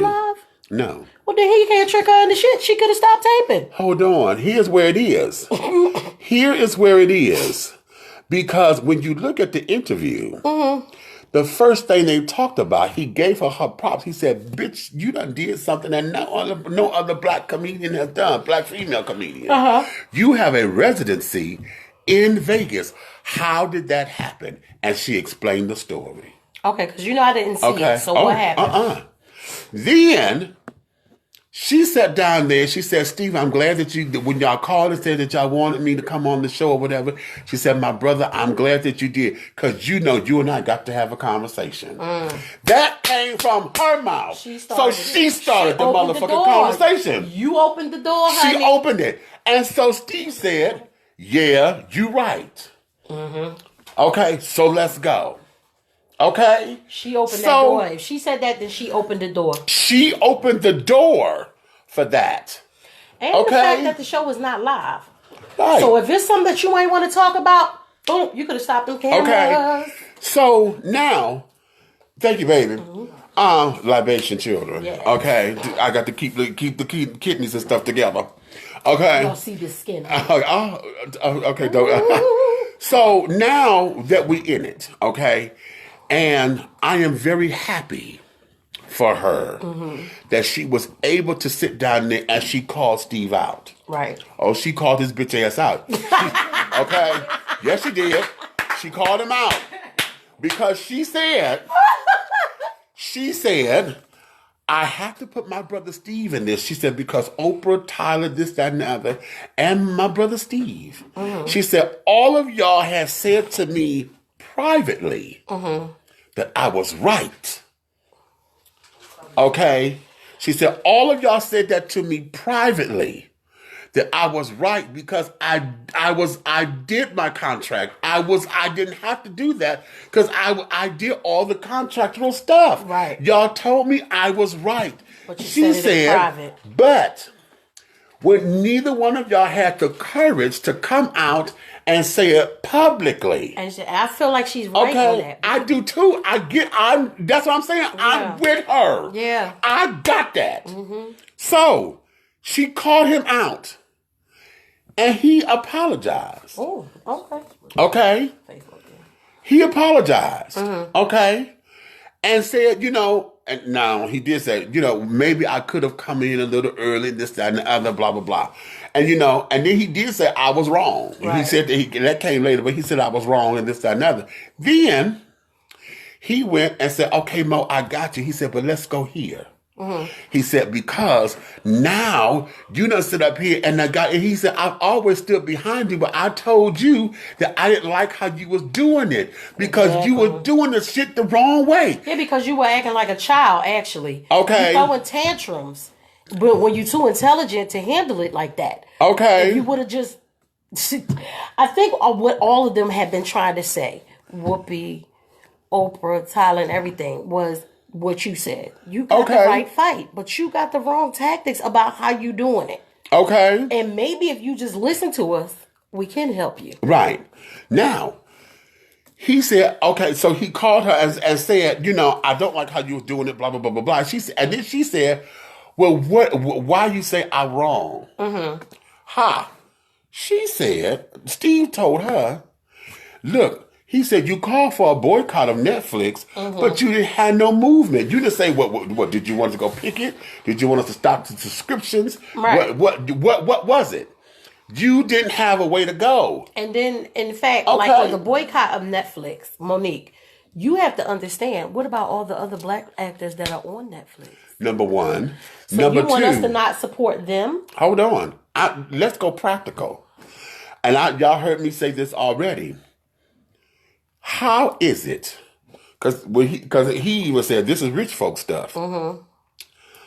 How is it you gonna ask poor people who use Netflix as a source of entertainment because it's cheaper than buying cable? Right. If I could pay $14 in exchange, $14.95 a month versus paying $200 for fucking cable, and you want me to boycott Netflix? what you gonna give me? Your bitch ass, you and Sydney coming down to my house every day to do me this comedy special or whatever. Because your podcast ain't gonna get it. Okay. Netflix are y'all gonna do entertains it? the whole family, honey. Okay. What is that? So when he called her out on that, Love you too, Mook. she didn't say nothing, Then he said, now everybody who hollered that Steve was a sellout and Steve said this and Steve said that, nobody commented on this because he told her, Sydney can't come out here flexing out here like he do when he at home. Other words, Sydney, sit your ass down. In other words, what it is that like everybody keep telling her, your husband is messing up your money, fucking honey. up your game. He's messing up your money. Somewhere along the lines, he is fucking up he fucking it up. Right. Now, y'all heard me say, I love the stand by your man concept. I love the Come fact on, that you got a Tammy strong Wynette. black man behind a strong black woman. I love the fact that this is this. I even told them, listen, if this is how y'all going to operate, then y'all need to let the folks know this. Y'all coming as a package deal. This is what it is. Right. But bitch, if this is how you operating, then that means you got to come in swinging. And however the fight is, this is what the fight is going to be. Because you saying this is my man and my manager, and this is what it's going to be. Fine. If that's how y'all going to sit down there and handle your business. But don't sit down here and say, this is how we handle our business, and then want to criticize folks, and then want to keep, you sit up there and say, my family is suffering, Steve. When you said that, my sister, she done burned a lot of bridges, and I don't know how to help her. Well, if your family's suffering, then you need to get to the root of your problem and fix it. Is where it is. Because this is what they jumping on Steve about. Because Steve said that he says, he said this ain't the black and white game. This is the money game. Right. Okay. She said, yeah, but before it was a money game, it was an integrity game. Okay. It's about integrity. Yeah. Now, this is how Steve worded this. And I don't like that he worded it like this, but I knew what he was saying. And we all knew what he was saying, but everybody trying to be specific and jump on him about his wording. Okay. Because he said, fuck that. If I go down, my kids go down, my grandkids, everybody who's relying on me go down. Right. Okay, I can't sit down here and fuck up my money because of my integrity, because I'm trying to prove a point. Right. Because am I supposed to lose Now, everything that I worked so hard when for? he said that, that's what the power to the people, children. Everybody got a price now. You sold yourself. He's a sellout. He's a slave. He book danced and he this. But y'all know what the fuck he was saying. Y'all knew exactly what the fuck he was saying. I just wish that conversation wasn't like that on television. Right. Because he was getting in her ass. Bitch, your motherfucking mouth Has got you to what's happening. You can't sit down here and say that my kids are starving and what you said hurt me and I'm fighting for my life, but yet at the same time you sitting up here trying to prove a motherfucking point because you talking about equality. Now, bitch, hold on. How you negotiating equality when you sitting up here not wanting to prove a goddamn point because of your goddamn integrity? Yep. Because it's no longer integral. What that is ego. That part. It's ego. It's your ego. It's in the way. It's not fucking integrity. It becomes ego. And if your ego is getting in the way because you got a motherfucking point to prove, then yes, it's going to have a domino effect about everything. I say this about the LGBT community. Bitches, why in the fuck are you sitting up here trying to sue a church because they don't want to marry your faggot ass or your dark ass? Huh? Just go to one that will. Why don't you go to the goddamn gay church? Right. You want to sue the baker because the baker didn't want to make the goddamn faggoty ass cake. Why didn't you go to the fucking gay baker? Exactly. Why are you trying to give your money to somebody that don't want it? All because you trying to prove a fucking point. Child. Okay? And that is what this shit is with Monique. You trying to prove a goddamn point, and you want to sit there and get mad, trying to say, "Oh, my family is suffering." Bitch, shut the fuck up and learn how to negotiate the right way. You got the wrong. You got the right fight, wrong tactics. And I'm not saying I am, and I want y'all to hear me correctly. Because we believe that she's right. It's just the way that she has been going about it. I want y'all to hear me correctly. Because there is no dollar amount that could sit down there and to say, to compromise your beliefs. Right. If you're going to stand in your beliefs, then stand in it. But you can't stand in your beliefs and then want to criticize that I can't eat. Right. Okay, because if standing in your beliefs means that today we won't have steak, honey, it's going to, y'all watch Good Times. Y'all saw that they didn't have no motherfucking meat on the table. Exactly, some beans and rice. They had beans and rice and cornbread, honey. Okay. Honey, God bless it for the... Listen, hello. It tastes delicious. Because at this point, if it's about your integrity, right? Right. You know that this entertainment business is going to be like that. So that means you need to start a different business. Because unless what you and Sydney have built is going to be able to sustain your family doing the way you want to do it, with on your own distribution, whatever, open up your own comedy club, however you're going to do it. Otherwise, you're going to have to do something different. Because there's always going to be something that you don't like. And I'm not saying don't fight it. We're supposed to fight it. But the way that you fighting it is making you lose the money. Right. It's How about not that? what you're fighting. It's how you're fighting it. That's what's making you lose the money. How about that? How about that? And see, this is, and I go back to this because you want to talk about your motherfucking integrity. But what was integral about you releasing those tapes? That part. Of Tyler Perry and your conversation. That was a private thing. You said, you came up and said, I talked to Tyler Perry and he knows I'm going to talk about this. Yeah, but wait a minute. Can I ask a question though? Who the hell just sits around and records phone conversations? I just want to know. I'm not looking at you. I'm not looking at you. Well, let me look at your I'm not looking at you. Yo. Okay. I talk on the phone every goddamn day. I don't record nobody. It ain't even on my mind to record nobody. That's some shiesty ass shit. I'm just saying, Monique, I love you. You're funny to death, but who does that? Who does that? All because you trying to prove a fucking point. Right, you like, I'm going to get them on tape. Because so, and now let's go back. Because she talked about when they had the conversation, they asked Tyler to come and go public. Mm-hmm. Okay, to go public. Right. Tyler said, according to them, he would. Shut up, Cole. But it was too hot. I'm sorry, y'all. Terrell says she recording us right now. Shut up, fool. I'm coming to confiscate all y'all phones, videos, and everything. Okay. You said that, damn it, what was I? She trying to get Tyler. Remember, Tyler the. Okay, right. Okay. They were trying to get Tyler to come forward. Yeah. And Tyler said, according to them, Tyler said, I would, but right now it's too hot. Right. Because he was about to release Boo. That's when Boo was coming out. So he wanted to wait until after the movie was released before he came out with that so it didn't fuck up his money. Okay? Now, we all can understand that. Come to the cipher tonight, Tonio. We all can understand that. I understand that. Okay, but go ahead. Here is where it is because here's where she got impatient. Because he never came public. Mm-hmm. Now, all of a sudden, you want to because he didn't come public when she wanted him right. to.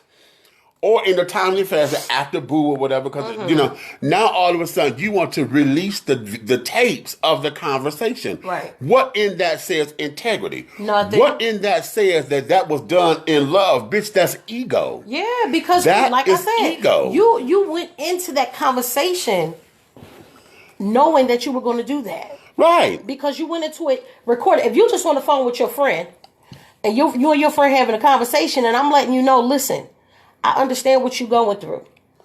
And I do believe in what you're saying. But right now, I cannot do this right now. Right. But you already recorded me. Then, bitch, you was trying to set me up. You were trying to set me up.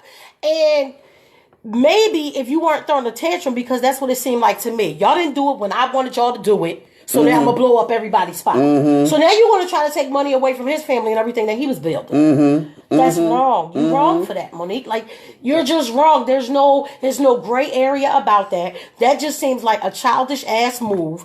Y'all didn't give me what I wanted when I wanted it, so I'm going to blow up everybody's spot. How about that? Okay. And all it did was turn around and blow up on you because Oprah and Tyler and Lee Daniels still making all the money that they're going to get. Wait a minute. Okay. The comments are coming up in here, and let me acknowledge our comments and things, child. Yeah, Antonio, we got a cipher, Sunday cipher come through.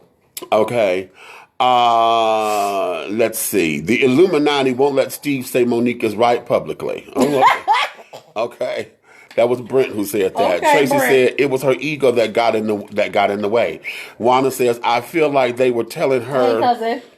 I feel like they were telling her the game in private, not to sell herself short, but how to play the game. Now, that's a good point. I like that. I believe like that, too. I believe I think that. that's what Whoopi was saying, too. Hello. That's what Whoopi was trying to tell her. Like, it is a game. You don't want it to be a game, but it is one, and you got to learn to play it.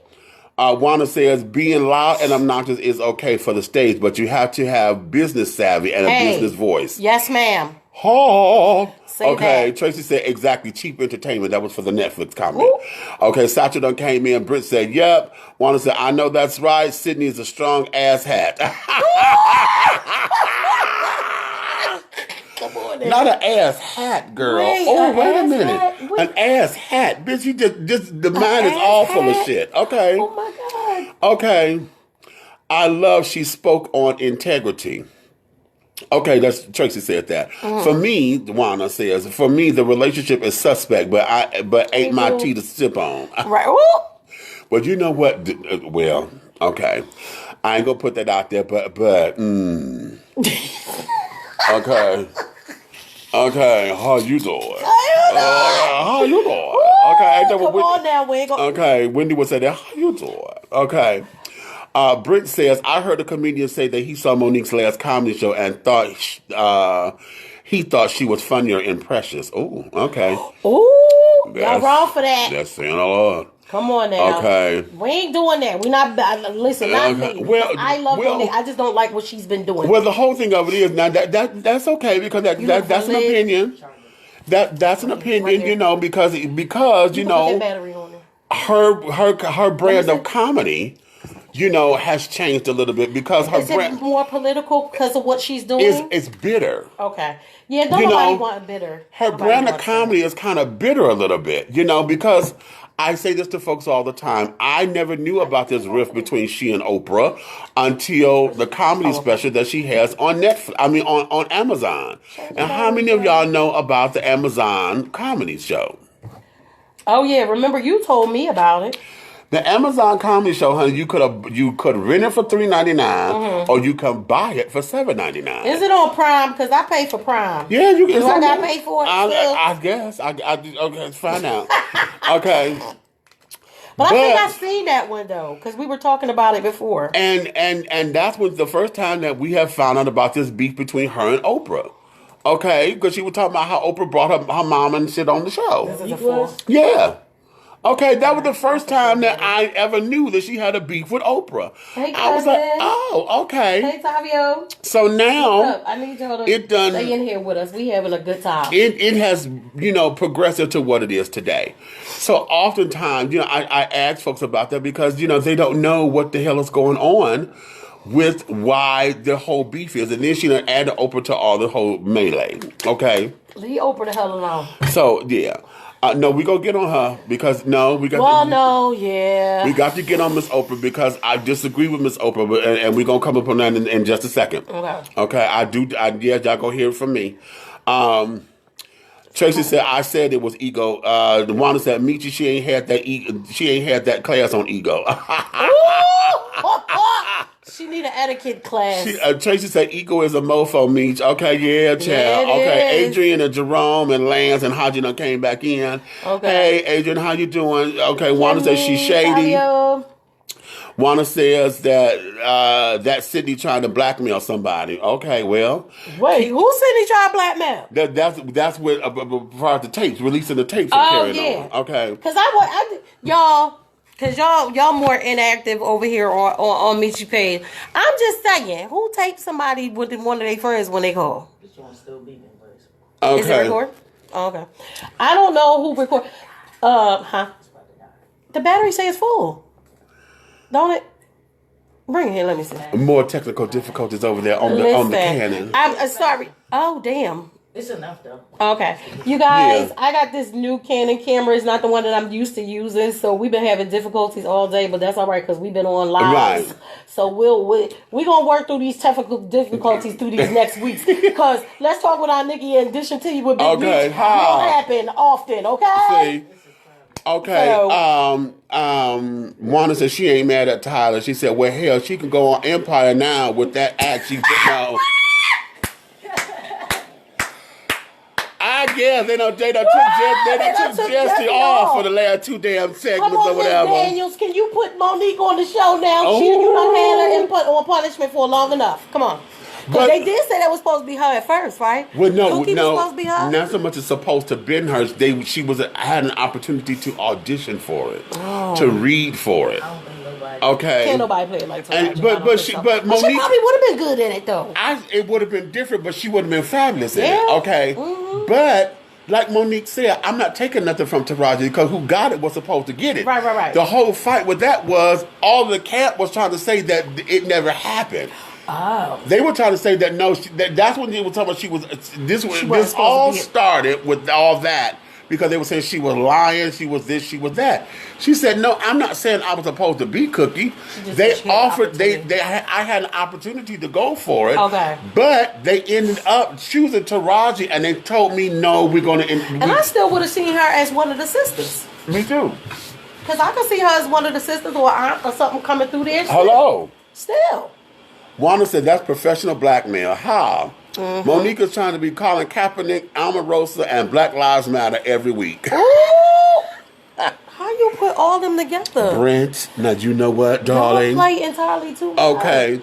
Adrian, she said, let's not talk about Oprah. She's a shiesty witch. You know what? Now, hold on. I don't know about all that being a shiesty witch or a bitch or whatever.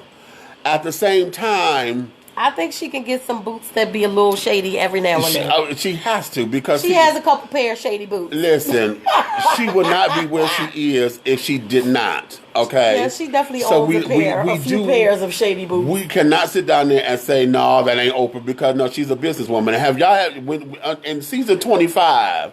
When she was going off the air and they started doing the behind the scenes shit to carry on. Have y'all heard some of them damn meetings? Oprah's a shrewd businesswoman. Oh, honey. yeah, she is. She's a very shrewd businesswoman. They used to have Patron and shit backstage and all that. They had shots of Patron. I was seeing one of the things they was doing in the background with Oprah. And I was like, wait. Okay. That's how they party. I won't be on her set. Okay. Shots of Patron on the background. When she said that Oprah and Tyler could suck her bing bing. Oh, yeah, that was so ignorant. I was done. You're going to ask for support from people, then say that. No. N-O. That's true, Terrell. But that's what we were saying. I said I could see her as one of the sisters or like an auntie or something coming in there. Like, and Xavier, what you say? Hot damn, yeah, we got a whole bunch going on over here, boo. Adrian said she was trying to use it to blackmail them. Okay, Leah's in here. Yeah, I know that, but it's just like those supposed to still be your friends or colleagues and stuff like that. So I just don't feel like you should have been recording them. Like that's just fucked up. You know, let's go here because see, again, staying on them. Mm-hmm. Because, see, when they do their commentaries and they do that, you know, Monique and Sydney open relationships, they always like to sit down there and reference something, okay? So when they talk about the Steve Harvey, because they did a whole thing after the interview about money over integrity, they went back and they got to talking about, well, you know what, Steve did say that, you know, back in the early 90s and stuff, that, you know, he was on the stage and he said, you know, he would be the monkey and play the monkey if the money was right, or whatever that little joke was that he said. Right, yeah. But now, how come Steve can't get a pass on being on stage for that? But Mo, you get a pass because that was your comedy. When Steve told you, you said that you told him to suck your dick. Mm-hmm. Oh no, that's my comedy, right. and that's my gift. That there is what we do, and I'm not going to let my gift suffer. So how come that's your gift? But it's not his. But it's not his. When he do it, it's not the same. He said something, and now everybody want to jump on that. Oh, he was a sellout from the beginning. He stood up there and said he'll be the monkey. He'll be the Sambo, and oh, he's just a sellout. Why is that different? And he said that as a joke. It was a joke. Okay. People like to take. I love when people do this because it's just like you pick and you choose what you want to say and who you want to support. Y'all talk all that stuff. Y'all talk about all them kids that Steve helped. Okay. Edwin said Monique needs to humble herself and rebuild her career. Hey, how you, boo? Okay. Monique needs to humble herself and rebuild her career and her credibility. She and Sydney can't live on those residual checks from the Parkers and Fat Girls. Ooh, they wrong for that. I don't even think they get residuals from Fat Girls. And here's the read on that. Because see, if you Google Sidney Hicks, don't nothing come up for him but actor and television movie producer, and that's the only thing that come up is Fat Girls. Oh, that's all. Try it. You don't believe me? Google Sidney Hicks. I would tell Cole to do it, but she over there doing other Google stuff she Sydney, loves. and the reason why, and that's not to be shady. Come up. Okay. How are you? It's like me not going. Ain't not gonna come up. This It's- okay. Ain't nothing gonna come up, so ain't no sister. Oh, okay. And the thing of it is, and I did that because everybody was getting on Sydney because when he said that he's her manager. Right. Now when they got to talk about negotiations and stuff, they were like, "Well, what are your credentials for you to be negotiating this kind of money?" I'm trying to tell you. And so he clapped back, and he did this on one of their shows. This one they was on Periscope.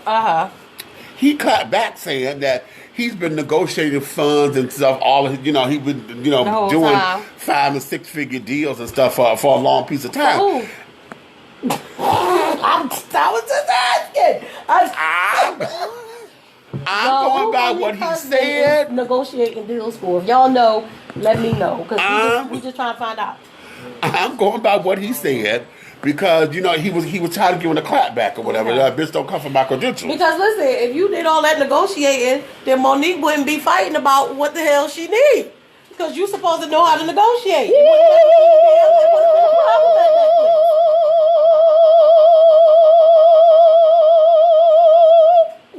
I don't know what just happened, but I'm glad I got it. Hit that note again.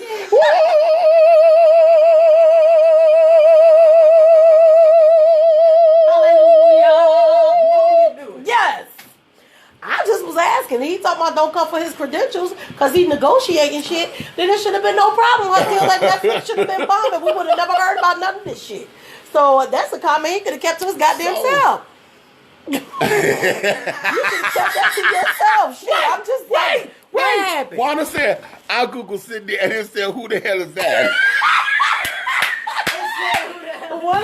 One of the people on Meach's Live said they Googled Sydney and they said, who the hell is that? Y'all ain't no good. Y'all ain't no good. Listen, we getting the hell away from these fools. Y'all ain't no good. We need to talk about somebody else. Who else is we supposed to talk about? Y'all ain't no good. Good Lord. Y'all ain't no good. Wait. Ain't no good. No good. Listen. Jesus. Meach is retarded, Geneva. I don't know. Oh.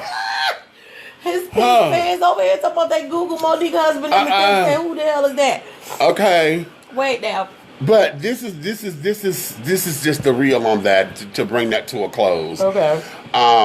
Because what pissed me off, and this is how we gonna fit to tie this into Oprah. Okay. Because one of the last little broadcasts that they did, now that we are at the Neverland. Oh. Did y'all see that? Okay. Had to get the At the Neverland, Monique went. She and Sydney did their little doo-wop. And of course they blasted her. Okay. She did this for ratings. She's tarnishing a legend and blah, blah, blah, blah, blah. Because I was just trying to wonder where the hell he had just came from. Why? And, okay. And so, but what pissed me off about it was how they tied all of that into them. Wait, you said Monique and them brought that back to them? Yeah. How?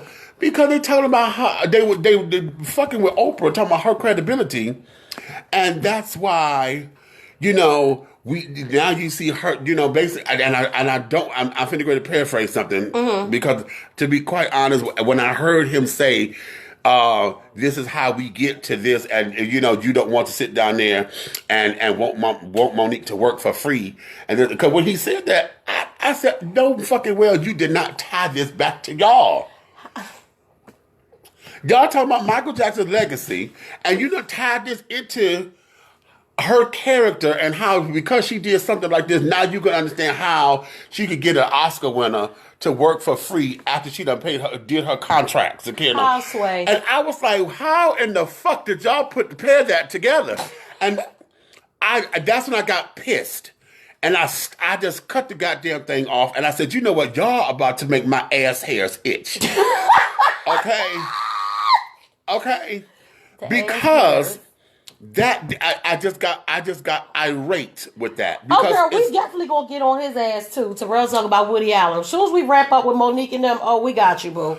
that there was just that way, and what it does, it fuels, again, talking about integrity, it fuels my narrative and my belief that this is no longer about equality. This here is about you being hurt Your feelings because hurt. Exactly. these folks have not exonerated you and said in public what they said to you privately. So now you throwing straws, trying to get these folks, or trying to pull them out and call them out so they could come and so they could come and address you. Because she said in the interview, Monique, she said in the interview, y'all can catch this somewhere, it's online, where she said, she called out Oprah because they were like, well, do y'all think y'all could come together? And she said, oh yeah. She said, you want us to come together? She said, Oprah, there's a way that we can do this. She said, I'll tell you what. You get you, Lee, Tyler, a representative from Lionsgate, Steve Harvey, and everybody, and let's do a Super Soul Sunday. And let's have the real conversation. Baby, I'll be so there for I said, bitch, you still want them to go public. And they're not going to. And so now that they changed the whole trajectory of everything because that is your motivation. That's your goal. It's like, I need for y'all to say this. It's yes. Like, stop throwing temper tantrums. And that's what this fight is all about. She's fighting herself. There you go. McMillions, my daughter, she just said she's fighting herself. That is what it's all about. Get out your own way, Monique. You in your own way. Just move. Boom. And that's what this becomes. But to tie Oprah into, because Oprah did this Leaving Neverland thing. Yeah, oh, okay. So now y'all want to say, she was supposed to be friends with Michael Jackson, blah, blah, blah, blah, blah, blah, blah, blah, blah. So, who else would you want to do it? Now that's where I was going. But here is what I disagreed with the interview, but not for the reasons I was watching it earlier, but I was bored.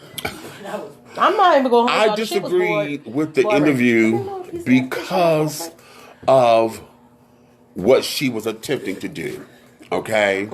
And how it read.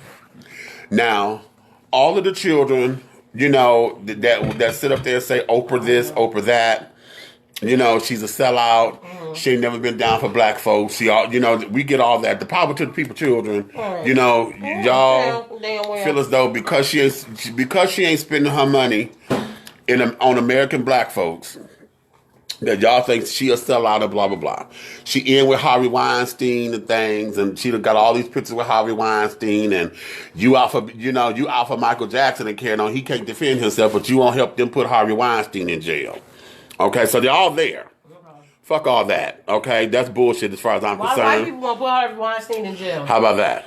Okay, because listen, what's the girl from Charmed? My girl from Charmed. I know what you're talking about. She been fighting this that's how come she's not acting anymore. Exactly. That fucked her up, as she's been the main one that called him out. Rose McGowan, right? Yes, Rose McGowan. She been calling him out from day one, from the jump.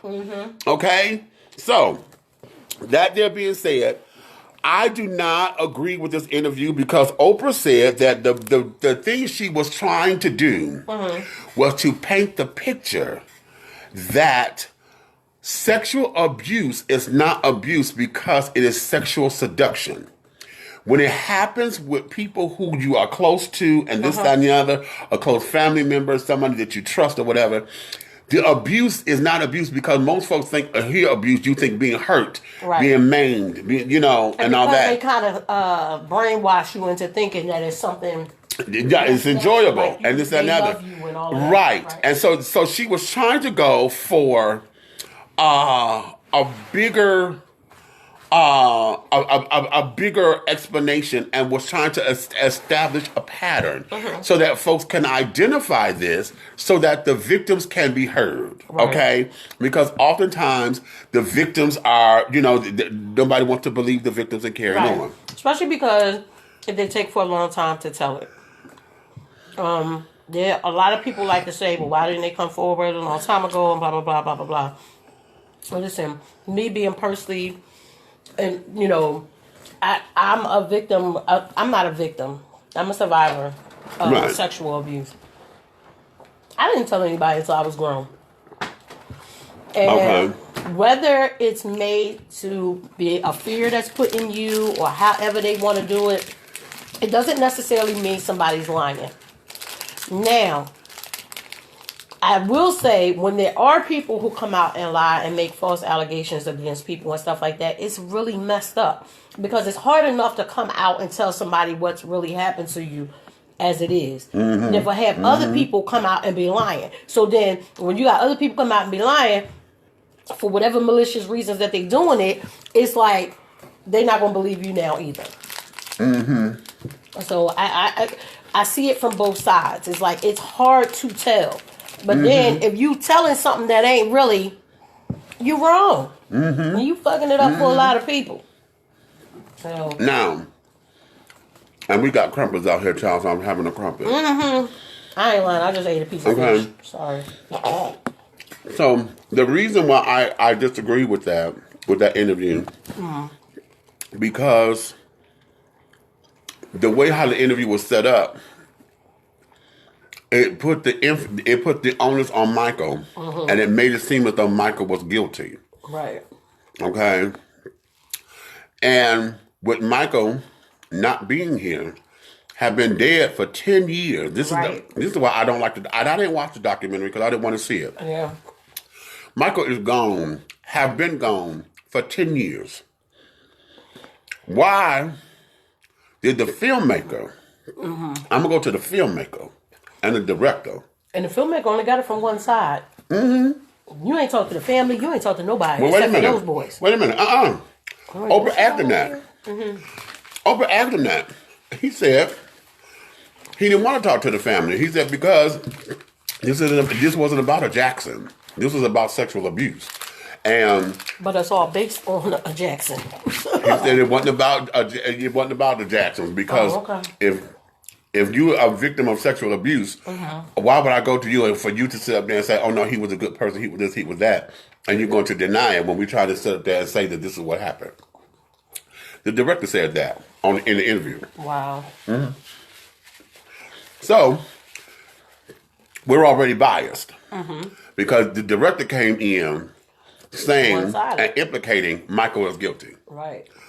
The way the conversation was directed, because Oprah tried to paint this picture, she painted the picture because she's saying, okay, well, you said Michael did this, and not allegedly.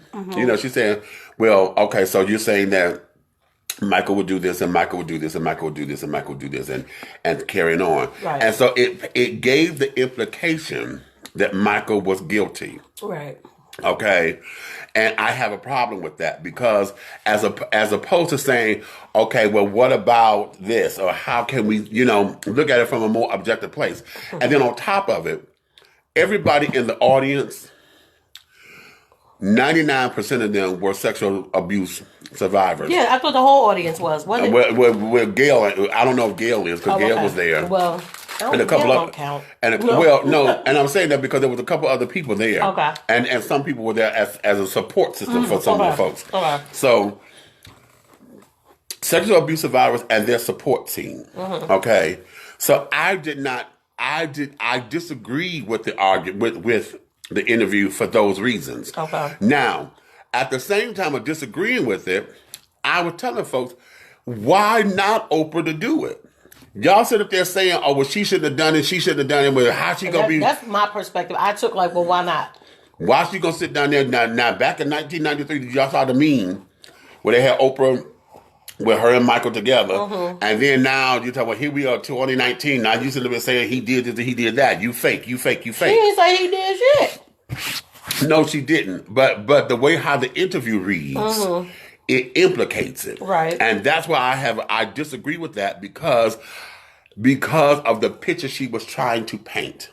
Okay. And like I said, she's trying to paint the picture to show that it's not abuse because most folks don't identify it as abuse because it was you seduced me, you courted me, what's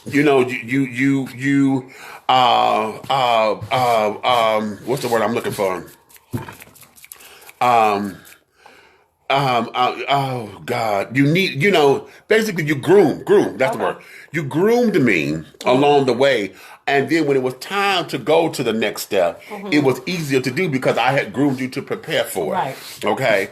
And so she was painting that picture to say that even though it could be someone famous or someone you know what she said, because you know what happens in the church. It happens here, it happens there. But we have to understand that it starts because it is seductive. Okay? Right. And it feels good because oftentimes and y'all heard me say this, the body is designed to receive sexual pleasure, feeling, touch. Okay? The body is designed for it. And if it's not done in a violent way. If it's not done violently, it's going to feel good and pleasurable. I remember in my experiences, I fought with that as I became a teenager. Like, well, is it really wrong? Because it doesn't always hurt. And I fought with myself with that. But just like you said, because it has been groomed to make it feel like this is okay, then in your mind, you feel like it's okay too. It's tough. It's really tough. It's tough. Like you said, your body, that's what your body is. Our bodies are chemically attracted, the energies and everything. And if it's not done in a violent type situation or whatever, you're not going to automatically think that you're being violated. Let me go to the comments of the children. I'm trying to weigh in on this. Okay. Hold on. Oh, Adrian, you okay? Come on. What y'all got? Adrian says, if you watch Oprah's interviews, you would know that the Leaving Neverland interview was a lot different from what she does normally. Yeah, I was watching it this morning and I got bored. Sorry. Edwin says, I admire Oprah Winfrey, but I think this was beneath her. She chose to get the ratings and review for her network. At the end of the day, she's a businesswoman protecting her coin. Well, but think about this. Oprah did the interview with them, and Gail did the interview with the Jacksons. Okay. Did y'all think about that? Because I watched Gail's interview. Okay. She did it with Tito, Randy, Taj, and one of the Marlon. Yeah. So it's not like it was one-sided from Oprah, but Gail and Oprah the same damn people. So Oprah did part of it, Gail did the other part. They couldn't do it all together for whatever reasons. I don't like it, but it is what it is. They gave combo. Right. Okay. They did, honey. They did that tag team match on that ass. Okay. Did some backflips. I want to say, I think that perhaps she felt duped by MJ. All this was going on when she interviewed him at his home. I think she feels some sort of way. Very interesting. I feel like that. Oh. That's an interesting thought, Juana. Okay, it's something to think about. Let me wrestle with that. Me too. Okay. Perspective. Adrian says, I don't care when they came forward to tell their stories, but most of what they were saying sound like an adult telling their child things to say. If Michael was childlike and he is enticing children, he would not do it with jewelry or tell them they're going to jail. Most predators attack the mother. Interesting. Yeah, they'll tell you stuff like, I'm going to kill your mom. Ain't nobody going to believe you. I'm going to kill your whole family. That kind of stuff. I went through that. Tracy said, I respect the dead. It's easy to slander the deceased. How about that? Okay. Adrian says, really, it's about sexual abuse. Who else has she interviewed about sexual abuse? Not her friend, Mr. Harvey Weinstein. Okay, wait a minute. She has interviewed a lot of people about sexual abuse. She's done 200 and something shows on sexual abuse. Right. Now, hold on. Now, hold on. Because, see, Adrian, I realize, baby, that y'all on this kick about Harvey Weinstein. And see, this is going to become a whole black and white thing. Right. Y'all going to the whole black thing versus white thing. Why you got to go slander the black man? How come you ain't getting on the white man? It's not about slandering them. It's about being held accountable and us holding our people accountable. Okay. And here's the thing. I said this to somebody at work. And I think this is what this is for us. Because we get on this thing, well, how come we don't never go after the white folks like this, but when it comes down to the black folks, we so hard on them. And it's kind of like this. You know how when you got your friend and stuff working with you and you their supervisor? Yeah, Terrell, remember that? Okay. Well, he used to be my supervisor. And you sit down there and you know they know better. So to make sure that it don't look like you going easy on them or whatever, you have to be harder on them. Exactly. You know, and a lot of times you make them the example. It's not necessarily right, but you make them the example. I know my best friend was in a play with me. Okay? But at the time, we were staying together. And I know you know what the fuck I'm about. Mm-hmm. So don't finish. There we go. Oh, okay. I was going to say, come on. I lost my signal for half a second. This got hot. See, they're trying to fuck with me. There you go. They're trying to fuck with me. There you go. Okay. Like I said, with my best friend, he would come to the set and he know how I am on my sets. Okay? So no, you're not gonna come up in here and give me no half-ass work, honey. I got to be harder on you so that the rest of them know not to fuck around. Exactly. Okay? Because you know what Terrell said, I knew better. She used to be my supervisor too. She's my best friend. Honey, we knew how to play that game. Remember the ladies, Terrell? It was me and Terrell called you a lady back in the day. We were really calling you a bitch. If you right, okay, lady. That lady over there. Okay. Okay, right, Mr. So-and-so. Right. All right, Miss So-and-so. So yeah. Look, till our kids got wind of the fact of can they call somebody a lady. Right. So the whole idea of going after Harvey and stuff, I'm sure, trust truly, the children will and hell. Oprah gave this, the Raven speech at the Times Up. You know her Times Up speech when she got the award at the Oscars lady. Or whatever that was, and things. So it's coming. But everybody wants to say, how come she ain't doing it now? How come Harvey is not, being raked in the coals? They got R. Kelly. They ain't going after him. Somebody was talking about Woody Allen. Yes. Okay. And the whole Woody Allen thing. Well, hell, yes, right. Woody Allen slept with his fucking daughter. Yes, and married her, goddammit. His he should have been stepdaughter. locked up a long goddamn time ago. But at the end of the day, that does not mean that, like what I always say, when they talked about like Bill Cosby and all kinds of stuff like that, I don't know if Bill did it or not. Wait a minute, hold on. Do you have proof of that, Adrian? Most people leave her show wanting to fight her. Oh.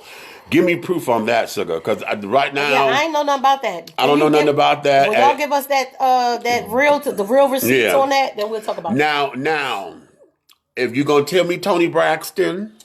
Because when Toni went public, was like, no, she was mean to me and carrying on. Yeah. Toni didn't like her. And there's something on YouTube that says the top 10 celebrities that don't like Oprah. Okay. And that's fine. But Toni is the one celebrity that I know that went public. It was like, she said that Oprah was mean to her because she was asking her why she was buying them Versace plates. Right, and all that. And you was claiming bankruptcy. And basically she was, and what it was, bitch, how you claiming bankruptcy, but yet you still spending coin like this? Right. Okay. So we know celebrity bankruptcy is way different than what our bankruptcy is. Exactly. Okay. They don't mean they broke. Okay. They ain't regular poor either. Right. Okay. Edward says Oprah and Gail, Scissor Sisters. We done heard that a long time. Hashtag Scissor Sisters. Okay. All right now. Adrian says he's not the only person she did not interview. She did not interview victims. Yes, she had. Oh my God. So over 200 shows. I think it's like 257 shows she's done on sexual abuse. So wait a minute. So y'all need to really go and do that research. I knew she was going to say Toni Braxton. Okay. Not any of her friends. Okay, so here's the ticket. Let me ask you, what in your mind would make this right? Okay, because it sounds like you would rather see her go after the big white children. Okay, go after Harvey Weinstein. Go after Kevin Spacey. Go after Charlie Sheen. Because everybody was on that with Charlie Sheen. Let me tell you something. Now, I do believe Charlie Sheen asked me to attempted murder. Or is it full-blown AIDS that he has? He's HIV. Okay. And you know that, and you're having sex, and you're not telling people, yes, you're endangering somebody's life. So your ass does need to go to jail. But what we're saying is, I'm not saying, I want such and such to go free because such and such went free. No, I'm saying they asses need to be locked up too. I'm like what we were saying about the thing with Bill Cosby. I'm on the fence about Bill Cosby because these women were not young girls. You went to a place With that, back in them days when y'all was partying and stuff, I know my mom used to have all them little, what they call them, black beauties and all kinds of shit. They was doing all kinds of crazy shit back then. Okay, I understand. Even if you felt intimidated by this man and it happened that night, even if you didn't come forward, why you keep going back? You was already in y'all 30s and shit like that. You didn't have to go back. That's my issue with that. But if he did those things, then yeah, his ass need to be in jail. Matter of fact, y'all know ain't no shame in my game. My son is locked up and my son is in that jail where Bill Cosby is. He has had dinner with him. And my son is retarded because he be walking past there, he be saying, "Oh head, I know you ain't do it." But on the same token, do I believe R. Kelly is guilty? As a motherfucking, as long as just like I'm sitting here, I believe his ass is guilty. And I think he needs to go to goddamn jail. That don't mean he should get off because Harvey Weinstein has gotten off. Or because whatever Woody Allen has gotten off. No, I don't want nobody to get off. I want all y'all asses to go to jail. Go wherever you need to go. But y'all have to understand, it's not from me anyway. I'm not trying to tear down our black men. I love our black men. Straight, gay, whatever the hell they are, I love our black men. They are all kings. And some of them are queens, and I love them too. Okay? that does not we have to chastise our own. It's like saying, you know how they say if you don't raise your kids right and stuff like that, if you don't chastise them, the police gonna chastise them. That's right. We gotta chastise our own. You can't say it's okay for them to do it just because somebody else is getting away with it. Right. True that. Because if there's one of your kids at R. Kelly house, I bet you be outside that goddamn studio just like that lady and her husband was, throwing rocks up to the goddamn window, to the window, trying to get your baby back, or like that other lady that went out to L.A. and rescued her baby. So don't stop talking about it like it's not a problem. It's a problem no matter who's doing it. What man, white man, black man, green man, purple man, it's a problem. Right. Right. Y'all get on my nerves with that. Right. Y'all get on my nerves with it. Right.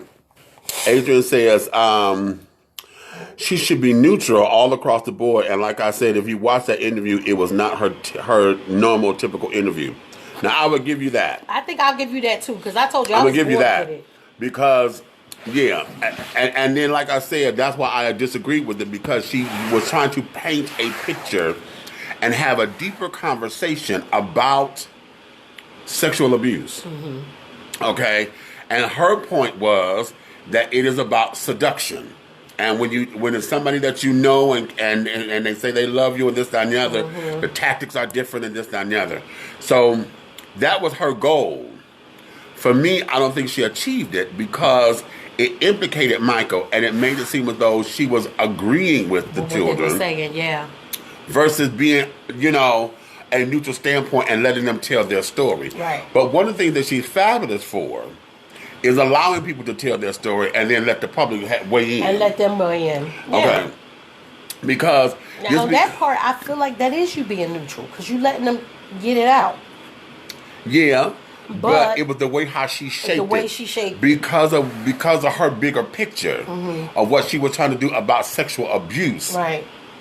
They were implicating Michael. Now they weren't talking about sexual. They were implicating Michael. They were just talking about Michael. Okay, yeah, so that's the part. Those two guys were talking about Michael specifically.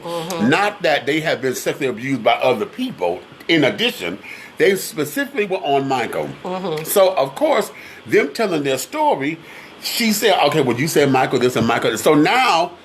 And so yeah, and then it became the seduction. Then he would touch you and this, that. And that. So she's saying it like that, saying and the way how she's framing it, it sounds like she's in agreement with them saying Michael did it. Yeah, I watched some of that. Okay, she was repeating it the way that they right, and so that is where I found I was like, ooh, sister, no, because for me.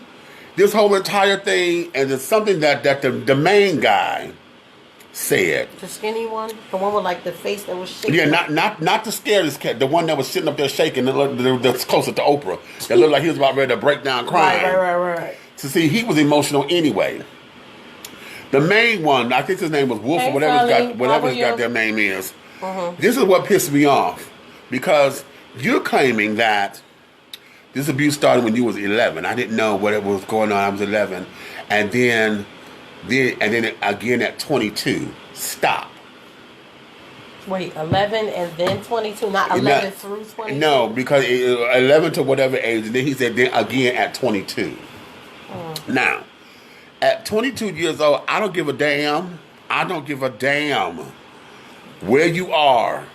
At 22 years old, you are a grown man and you know what sex is. Right. Because you fucking at that point. You're already having sex. You're sir. fucking. Yes. You know what sex is at 22. Exactly. So at this particular point, there is no, oh my God, he's molesting me and carrying on, or this is sexual abuse. Nigga, either you promised to suck his damn dick, okay, because you wanted something out the game, because he, mind you. Because now you know. His claim to fame is being one of Michael Jackson's best friends.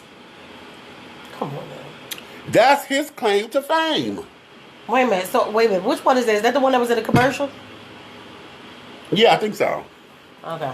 And he was he was the one that was choreographing the shit, the dancer that was choreographing he was working in Vegas and doing the Michael Jackson show and was the main choreographer or whatever. Then he got fired. He's not working anymore. So now all of a sudden, now you fired. Now you don't have no motherfucking coin coming in. All of this to you. You don't have no coin coming in. Now, here's what this is for me. Now, y'all can disagree with me all you want to, and that's fine. But this is how I'm putting the pieces together. You done got fired. You've been labeled as difficult and carrying on because he was showing up to rehearsals late and carrying on and blah, blah, blah. Oh. Now, all of a sudden, you need some coin.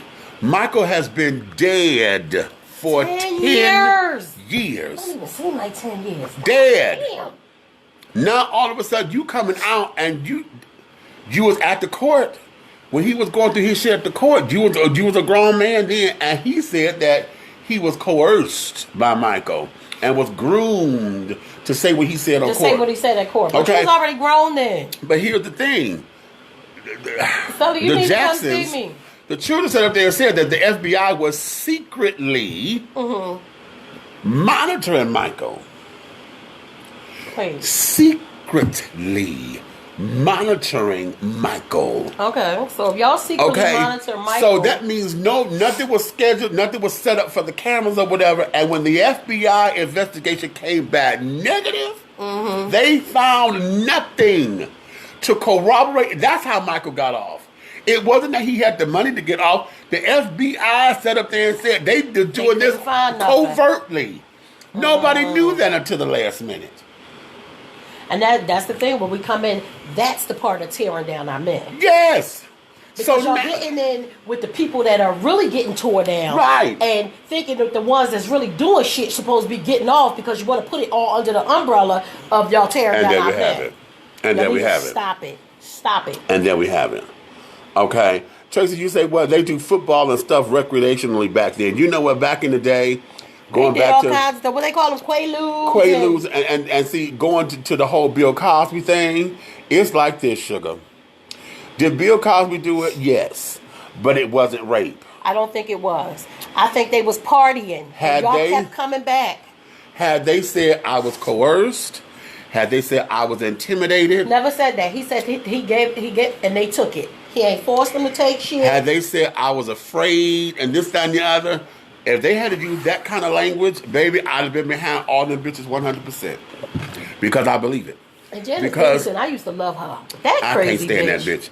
That bitch is crazy. I would have stood behind all of that because at that particular time, if you pay attention to most of those girls, and I'm saying most of them were in Hollywood. They were trying to get a career. Yep.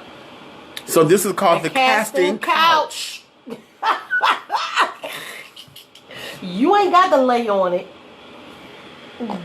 You shouldn't be. Okay. So there you have it. Because if you hold your ground from the beginning, they know not to play with you like that. Okay. I'm just saying. Adrian says, I'm not comparing him to the white man. Oh, okay. Please Edwin don't. said, I understand your point, but the justice system seems to prosecute black men faster than their white counterparts. That's always been. Fame and money doesn't make you immune to being punished for your actions, real or alleged. Right. I got you on that, baby. I agree. I have to agree with that.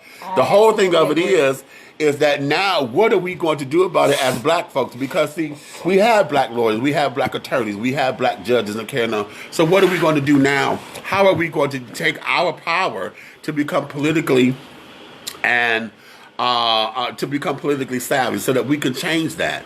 Because see, we have what we need to do to get this to change the perception and to sit down there and to basically fight for it. OJ's trial, honey, it upset white America deliciously. Let me tell y'all something.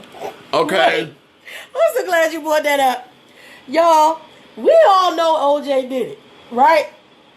But the fact that OJ got off was a win for us. For all the losses that we keep taking. It was not that none of us... I don't know one black person that really can say they don't think OJ did it. Well, I don't think he personally did it. Oh, do I think he was responsible? Absolutely. However, we just was happy that he didn't get convicted of it because of all the things that we do go to jail for that we shouldn't.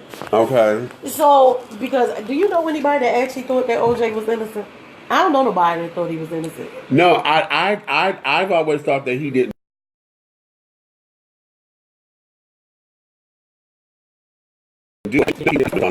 Okay, I've always believed that. I ain't think about that. Because at first I thought it was the best friend because he and the best friend looked so much alike, but then when you looked at his son, him and his son were damn near identical at that time. And I said, no, he don't know, he didn't do it, but he knows who did it. He knows who did it. And he's covering, he took the heat. Yeah, I'm like, I don't know if he actually did it or if he told somebody to do it, whatever. I don't think it was not his hand. That glove don't fit, they must have quit. Right. That was right. He did not actually do it. No. But just for the sake of the fact that we know. If y'all don't know y'all history, let me give y'all some a little bit. Oh, come on, mama.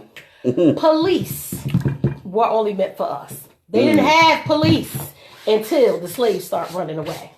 How about that? Those if you ever look at a sheriff's badge, that pointed star, that's still the same as the one that they first created when they started looking for the slaves when they ran away. They have never been for them. They've always been for us. So that's why they are going to prosecute us more. That's why those people can get off on that stand your ground bullshit and all of that, because the police have never been for them. They were created for us, for runaway slaves, and it's been the same ever since. Just looking out of the window, watching the asphalt grow, thinking how it all looks every time. Hey, yeah. Keeping your head above water, making a way when you get temporary layoffs, easy credit reports, scratching and surviving, hanging in the child line. Ain't we lucky we got a good time, yeah. Yes, we ain't got no damn sense. I'm stupid as shit. Listen. But that just fit.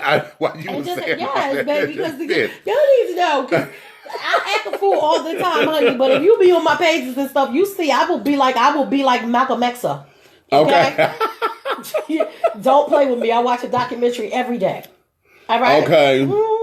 Let's see. Let's go back to the comments. Let's see. Adrian said, "That's all I'm saying. You on point." Okay, baby. Okay, so we got eye to eye. I got you. We there. Okay. Tracy said, "Almost sound like power of suggestion, perhaps." Ooh. Perhaps. To make you think this is what you want. Okay. Adrian said, "If he liked kids, why would he want them when they're old?" Good point. Oh, yeah. Good fucking point. Baby, you get too old for them. Children of the corn, honey. Children of the corn. Okay. Okay. Wanda says, "I think what I took away was the pattern of how children are groomed and how money, power, and fame can be a trap for all the parents as well." Damn good point. Yep. Damn. Now here, let's stay with that, Wanda, for just a second. Because let's correlate that Michael, let's correlate Bill, R. Kelly, Everything about them, all of them has, where R. Kelly claimed he's been extorted for money. We know Bill has. Both Bill and Michael have both paid off because of extortion. Mm-hmm. Okay? R. Kelly claims he paid off, folks. Ain't no proof of that yet. I know who he paid off. That little girl parents that he peed on.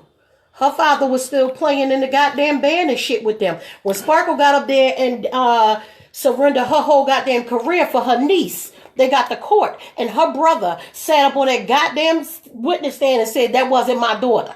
Okay. Because R. Kelly was paying him and he was still touring with him. Okay. Ignorant bastard. Let's see. I said it. Okay, well, hold on. Sparkle, I love you, girl. We got a disagreement. Hold on. What happened? Edwin said, Meach, I have to disagree with the co-host. I believe the minority of black women don't support black men, gay, straight, bi, or whatever. Conversely, black men don't support black women.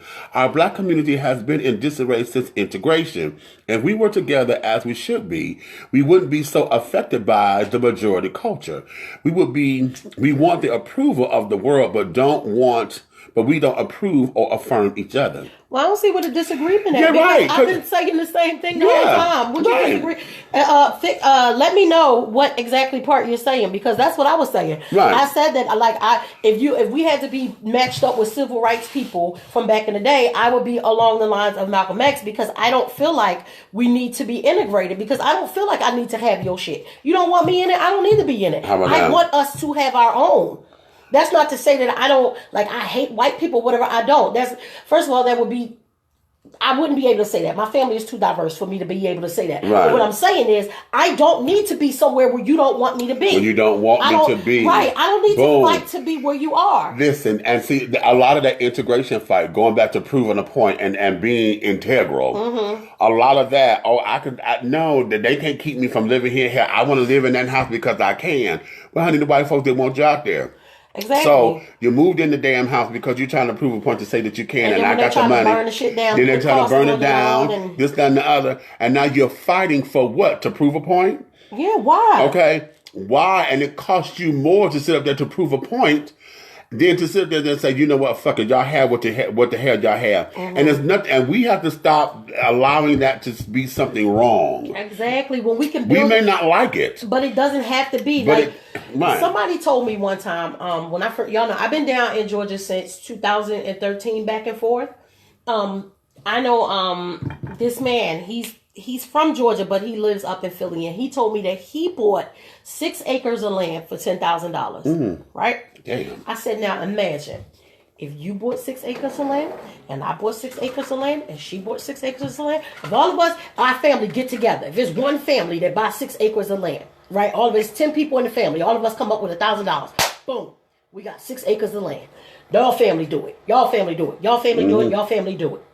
You know what? That's what they do in Colorado and Denver. But the Latter-day Saints people and all that shit. Let me tell you something. They police they own. They buy they own. They grow they own. They sell they own.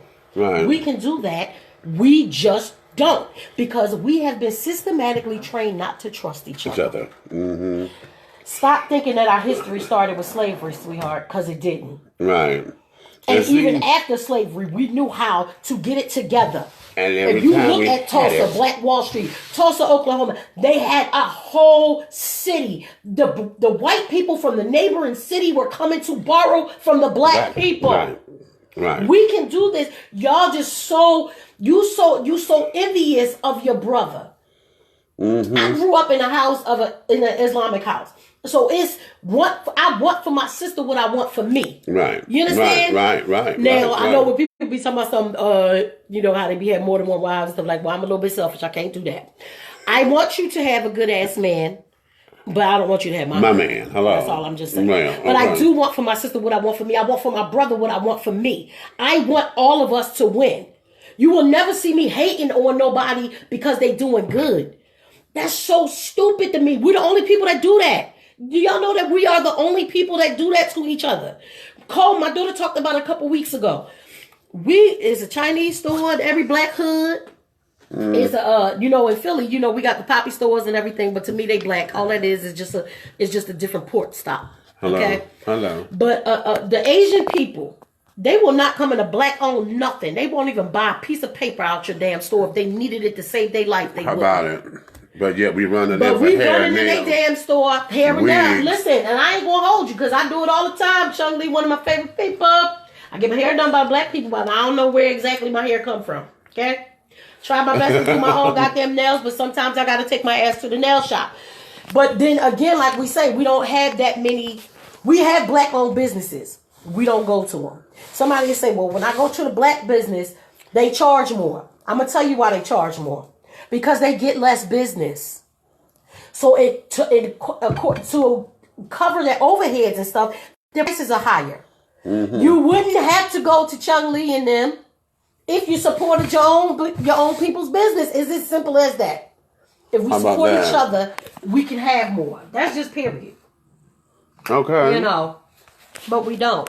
And I'm trying to figure out when. I mean, because, you know, we come in that era where we're just coming off of that. Right. You know what I mean? Right. So we still know how to do it. Right. But now everybody's so selfish. Mm-hmm. They so selfish. Why? I don't understand it.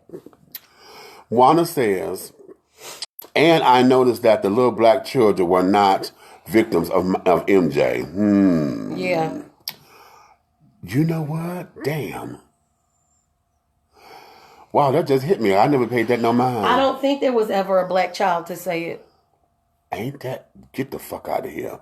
See, that just opened this up into a whole nother thing. So now we got to do some research. That's a whole nother thing, we got to do some research. Okay, some of the Cosby so-called victims came back. Yeah, that's what we were saying. Okay, you can't be raped and then say that you go back to your rapist side. That's ridiculous. Okay, Jason and somebody, you know what they trying to say is like a Patty Hearst? Yeah, somebody, but somebody sat there and said, "But they could have been traumatized or whatever." I said, "You're not gonna give me a battered wife syndrome on a rape case, bitch." And then you go back because you've been gone. Back. You're like, no, you.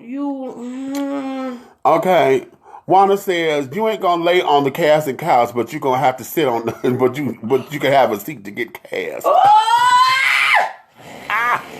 Okay, one.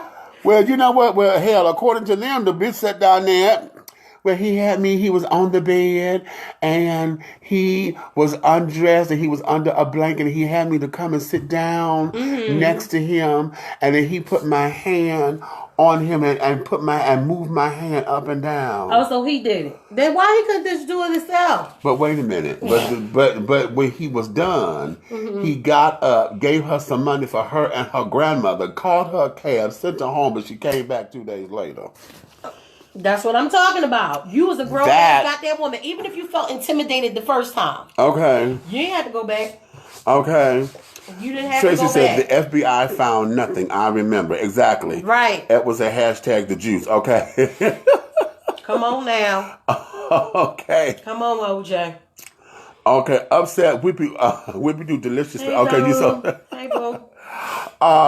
Yeah, I did say that. Edwin says, bring Johnny Cocker back from the dead. Okay. Bring Johnny Cocker back from the dead. Okay. He got kids. Ain't his kids lawyers? Wanda said OJ did that shit. Okay. Okay. That was the OJ. Okay. OJ killed Nicole. Sang baby. Okay. Okay. Even though L.A. Popo always been corrupt, OJ nasty ass did it. I don't care what y'all say. Y'all know that was a win for us. Damn. Yes. If it doesn't fit, get more lube. That's right. That's right. Well, OJ ain't do it. Can't fuck with that OJ one. ain't do it. Can't fuck with that one. Okay. Adrian says he has paid off victims, but they have a gag order where they cannot speak about what happened to them. The only person who has broken was the girl on the documentary, but he had not finished paying her, so he breached the contract. Is this for R. Kelly? You talking about in R. Kelly's case? Okay. They got gag orders for her? For them girls? There was a lot of girls that spoke out against him. Okay. So if his gag orders on some of them, they goddamn, how many he had? Okay. Tracy said, I'm the same way. I want all of our people to win. Okay. Amen, Tracy. I want all of our sisters to win. Okay. Wanda says, now we have gentrification. Explain how do we have black communities and how them businesses and other folk forcing blacks out, especially our elders. It's crazy here in Baltimore. It's the same way in Philly. Every time I go home, what I like to call home, my favorite place in North Philly is like overran with white people. Like the recreation center that we used to go to, we just called it the rec. Okay. Child, I remember being home a couple summers ago and we sitting on the step across the street from it, and there's the whole damn white team playing softball and kickball, and I'm like, well, what the fuck? Right. Where's our kids? Right. Okay. How about it? Adrian says, there's a problem with Black America now. They'll pay any price that the white people says, but when it comes down to today, on the price is always high. Mm-hmm. Yeah. I get you on that. We were saying that. Like, you will pay $1,000 for a pair of shoes from somebody who absolutely lets you know they don't want you to wear your shoes. Right. But you want the hookup from your friend that's making clothes and shoes. Don't do that. Like, now I'm not gonna hold y'all. If I can get a hookup, I'm gonna get one because I can't afford a lot of shit. Exactly. But, you know, I'm also giving those hookups. I'm giving the family discount, my friends a discount. You don't have to ask me for one because I'm going to give it to you. And then let's do this, because see, we have to understand what fair is. Right. Because oftentimes, see, a hookup don't mean that every time you see me, I'm supposed to give you something. Right. Okay. Or every time, because it's me, that you supposed to always be on the DJ's list, that you get in for free. Bitch, I can't get paid if every time you come. If every time you come, you're doing it for free. Now that means that you're gonna give up something. If I'm giving you this, then bitch, you're gonna come in on the assembly line and help me cut a pattern out. You're gonna do something. Exactly. To earn it. With us, we do filming stuff. So I might say, I need me some fly clothes. Like if my cousin Gabby pop up on here, my cousin can sew her ass off. I haven't asked her to make me anything because I don't have no money. But when I get some money, she gonna be the first one I buy a piece from. Now here's the ticket, because see, I'm but like that too. I know that I would tell her if we doing a set or something like that. Yeah, if you want some credits and stuff on this movie, if I buy this material and all kinds of stuff, and you make this for me, and I make sure that your name is on these credits of this movie, right? I will absolutely do that. Right. In fact, Aunt Sid needs some clothes. Okay. The movie role that I'm in. And that's part of what I was just finna get ready to say, as far as the barter system you're carrying on. And as long as you're bartering fairly, exactly. Fairly.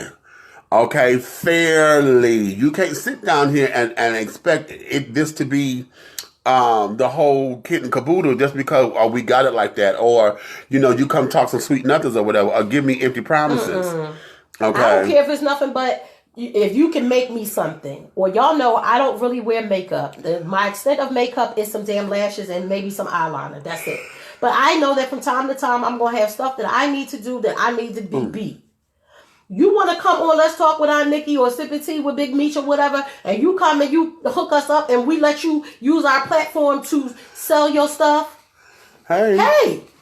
That's a fair barter. Yeah, right. That's not no every time I see you, can I get one of those? Let me tell you something. My friend makes this oil from his heart, honey. And every time I need some, I'm like, Meach, I need some oil. Okay. And he don't never have to worry about, because he know I'm a cash app it as he's getting it out his damn bag. Okay. Wanda says, listen, I support black business like hair salons. Here's the thing. They overbook. They, in my opinion, take us for granted. Never been seen on time, and I made an appointment. Now I have sister locks, so I'm good. Mm-hmm. Great service, and as much as I pay, it's worth every penny. Mm-hmm. Okay? Yeah, because sometimes it's not just everyone. It might just be the ones that you're choosing. Exactly, because see, here's the other thing. A lot of us are not business savvy. Right. We just know how to do stuff. We just know how to do stuff, but a lot of us do not know how to conduct our business. Right. Okay? And then, you may not know how to, well, I'm going to put it on you, because see, it could be your entourage and the folks that you hire. Mm-hmm. But there'll be some folks up there that'll fuck your shit up because they too ghetto, don't know what they ghetto, or don't know business etiquette and carrying on and things, or think they're supposed to talk to everybody the way they do because they keeping it real. Right. I'm high. You had to learn how to be business-like in a business establishment. Edwin says, riddle me this. Why has every group of people that has experienced a major genocide except people of African descent,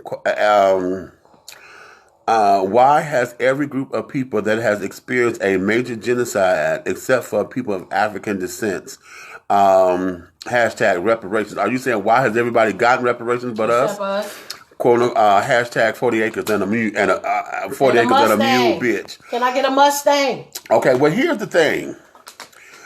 Let's be absolutely honest and real with reparations, because I'm gonna tell y'all something. I don't think we're gonna get it. I don't never think we're gonna get it. I don't We've been think talking it- about but- reparations since We've slavery been talking ended. about it for years, but see, here's the ticket. Stop looking for it to come from somebody else. Create our fucking own. That's what we keep saying. Oh, that's all we saying. Create it. We have to sit down here and build it, because a lot of us got land. How about this? We sitting up here talking about they were supposed to give us 40 acres and a mule and care now. But what about some of you bitches that sit up here? Y'all got land from your family that done passed on. Land that has been in the family. But because y'all lazy ass motherfuckers don't want to do shit with it, you sell it. Mm-hmm. The family house, I'm so evil. Mm. I am so evil on both sides of my family. The family house, my great-grandparents' house, it would have been a beautiful starter home. Mm-hmm. Okay. Now, I do understand why they sold it, because my great-grandfather was killed in the house. Okay. But at the same time, we could have done away, we could have saved it out and carried on and got rid of the evil spirits and all of that. Or even tore down and rebuild it. That house in the family. What did they do? Well, this is my great-grandfather's. This is my grandmother's brothers and sisters and things. They decided to sell it. Okay? So now there's nothing that goes down from generation to generation. Yes. What we call old money, we don't have it anymore. On my father's side, every time I think about this just destroys me. Because my grandmother lost her house. My grandmother died and left this world homeless, because my stupid ass uncle decided to wait till he old as motherfucking Methuselah to want to experiment with drugs and become a goddamn crackhead at 65 or however old he was. I never understood how somebody and fucked around with a bitch that sat down there and got him together. You understand? Got him together. His name was on my grandmother's house. This motherfucker remortgages the goddamn house and lost my grandmother's house. My parents met with my daddy living in that house. I'm 49 as of March 4th. My parents met with my father living in that goddamn house. You hear me? And what was it? I think I've been in Atlanta now for 12 years. And so I'm going to say maybe 20 years ago that the house was bought, sold, and now it's just sitting there, because the people who bought it, they don't even own it no more. The house just sits. That's crazy. It sits. And you want to hear and I don't have the money like I want to. Because what I want to do, I want to go get it. Because the house is sitting there, and I could probably get it for back taxes, but none of my family has thought about doing it. That's what I say. And it sits. And it sits. While we sit out here and beg other people for what they have. Mm-hmm. Instead of just, especially people like with kids. Like, I don't get no real taxes and stuff no more because all my kids grown. But these girls out here that's getting like 8,000, 9,000 back on your taxes, and you're giving it to Ray to flip your goddamn money instead of putting it to something for your kids. I know, and I'm guilty of that, because I fucked that up too. I was getting that kind of money back when the kids were young, but I was going to say I was getting it too, but it seemed like every time I got mine, I was catching up on all the bills that I got behind on during the damn year. And making sure they had everything. And then, now see, I'm bleeding heart Sally, honey, so I'm sitting up here helping the world. I just put up on Facebook, I think I'm the gay Moses child, helping everybody else get to the promised land. Okay? You helping everybody get to the promised land, honey. Okay, Cole come up in here, Cole Blacker, he said, hey, love you means love you back, baby. Tracy said, there's a difference in keeping it real and keeping it real rude. How about that? Yes. Okay. Edward says, black people always looking for a hookup and homegirl discount. People can't stay in business doing favors. Thank you. Okay. And there you have it. Okay. There you have it. Cole, you say inheritance and royalty are bullshit. I sold lemonade at the age of 6 because I wanted a kite.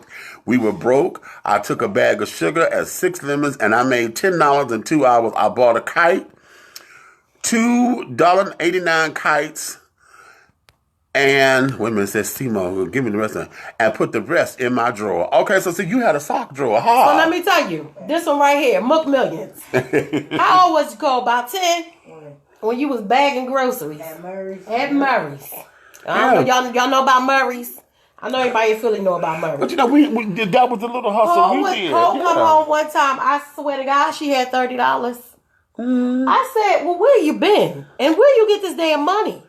Okay. She said, I was bagging groceries. I said, shit, she was making $10 an hour. She was there for 3 hours. She had $30. Boom. Honey, this one can sell water to a fish. Do you understand me? All right. She would do her mixtapes. Go out there, she be like, I just got off work. I'm about to go sell my CDs. Come back. Not even an hour later, the whole stack of CDs gone. Okay. What listen. is the name of this clip, Cole, that you put up in here? You say play the Snoop Dogg clip. It's on point. Well, we're live, baby, and if I play it, it's going to destroy the clip. What's so what is Dogg this clip? song? What is the song you want us to play? Give us the name of it so we can shout it out. And what we're going to do is because now we are coming down to the close of this. We done talked about everything, and I want to sit down here and give y'all time to breathe and carry it on. We need the time to process and this, that, and the other, and to regroup because this is our first collaboration on live. Hello. So because of that, and we got these technical difficulties together. I gotta learn this new camera, y'all. Okay, Tracy said, I know about Murray's and Thriftway bagging groceries. Okay? Yes, baby. My daughter was back then bagging them groceries, honey. She always knew how to get $1. And there you have it, honey. And there you have it. So, having said all that, my darlings, let's do this. I'm gonna let you guys get back with the rest of your day. Thank all of you for coming in and taking time to engage us with this conversation. Yes. Okay, let's talk with Aunt Nikki, honey. Mm-hmm. And let's always dish tea with Big Meach. Hey, woo! Okay. Million singing in the background. Okay, right. So. Because of that, honey, I'm going to tell you, you can finish all of your crumpets, my darling, because the tea has been dished, and you've been dishing tea, my darling, with Big Meach, honey. If you love me, tell a friend. If you hate me, tell an enemy. But do know this, one way, shape, style, form, or fashion, everything that I'm doing will move forward. And the last comment ever, you say, what? Black people need to stop being consumers and workers and become producers and owners. Okay, nieces. What a way to end. What a way to end. What a way to fucking end! Ha! You get points for that, my darling. Yes, you do. Okay, we'll talk with y'all again real soon. Real soon. Bye-bye, nieces and nephews. We love you guys. We love you all back. Take and share this with everybody that you can, honey. And always remember, go to www.dishingtea.com. Ciao.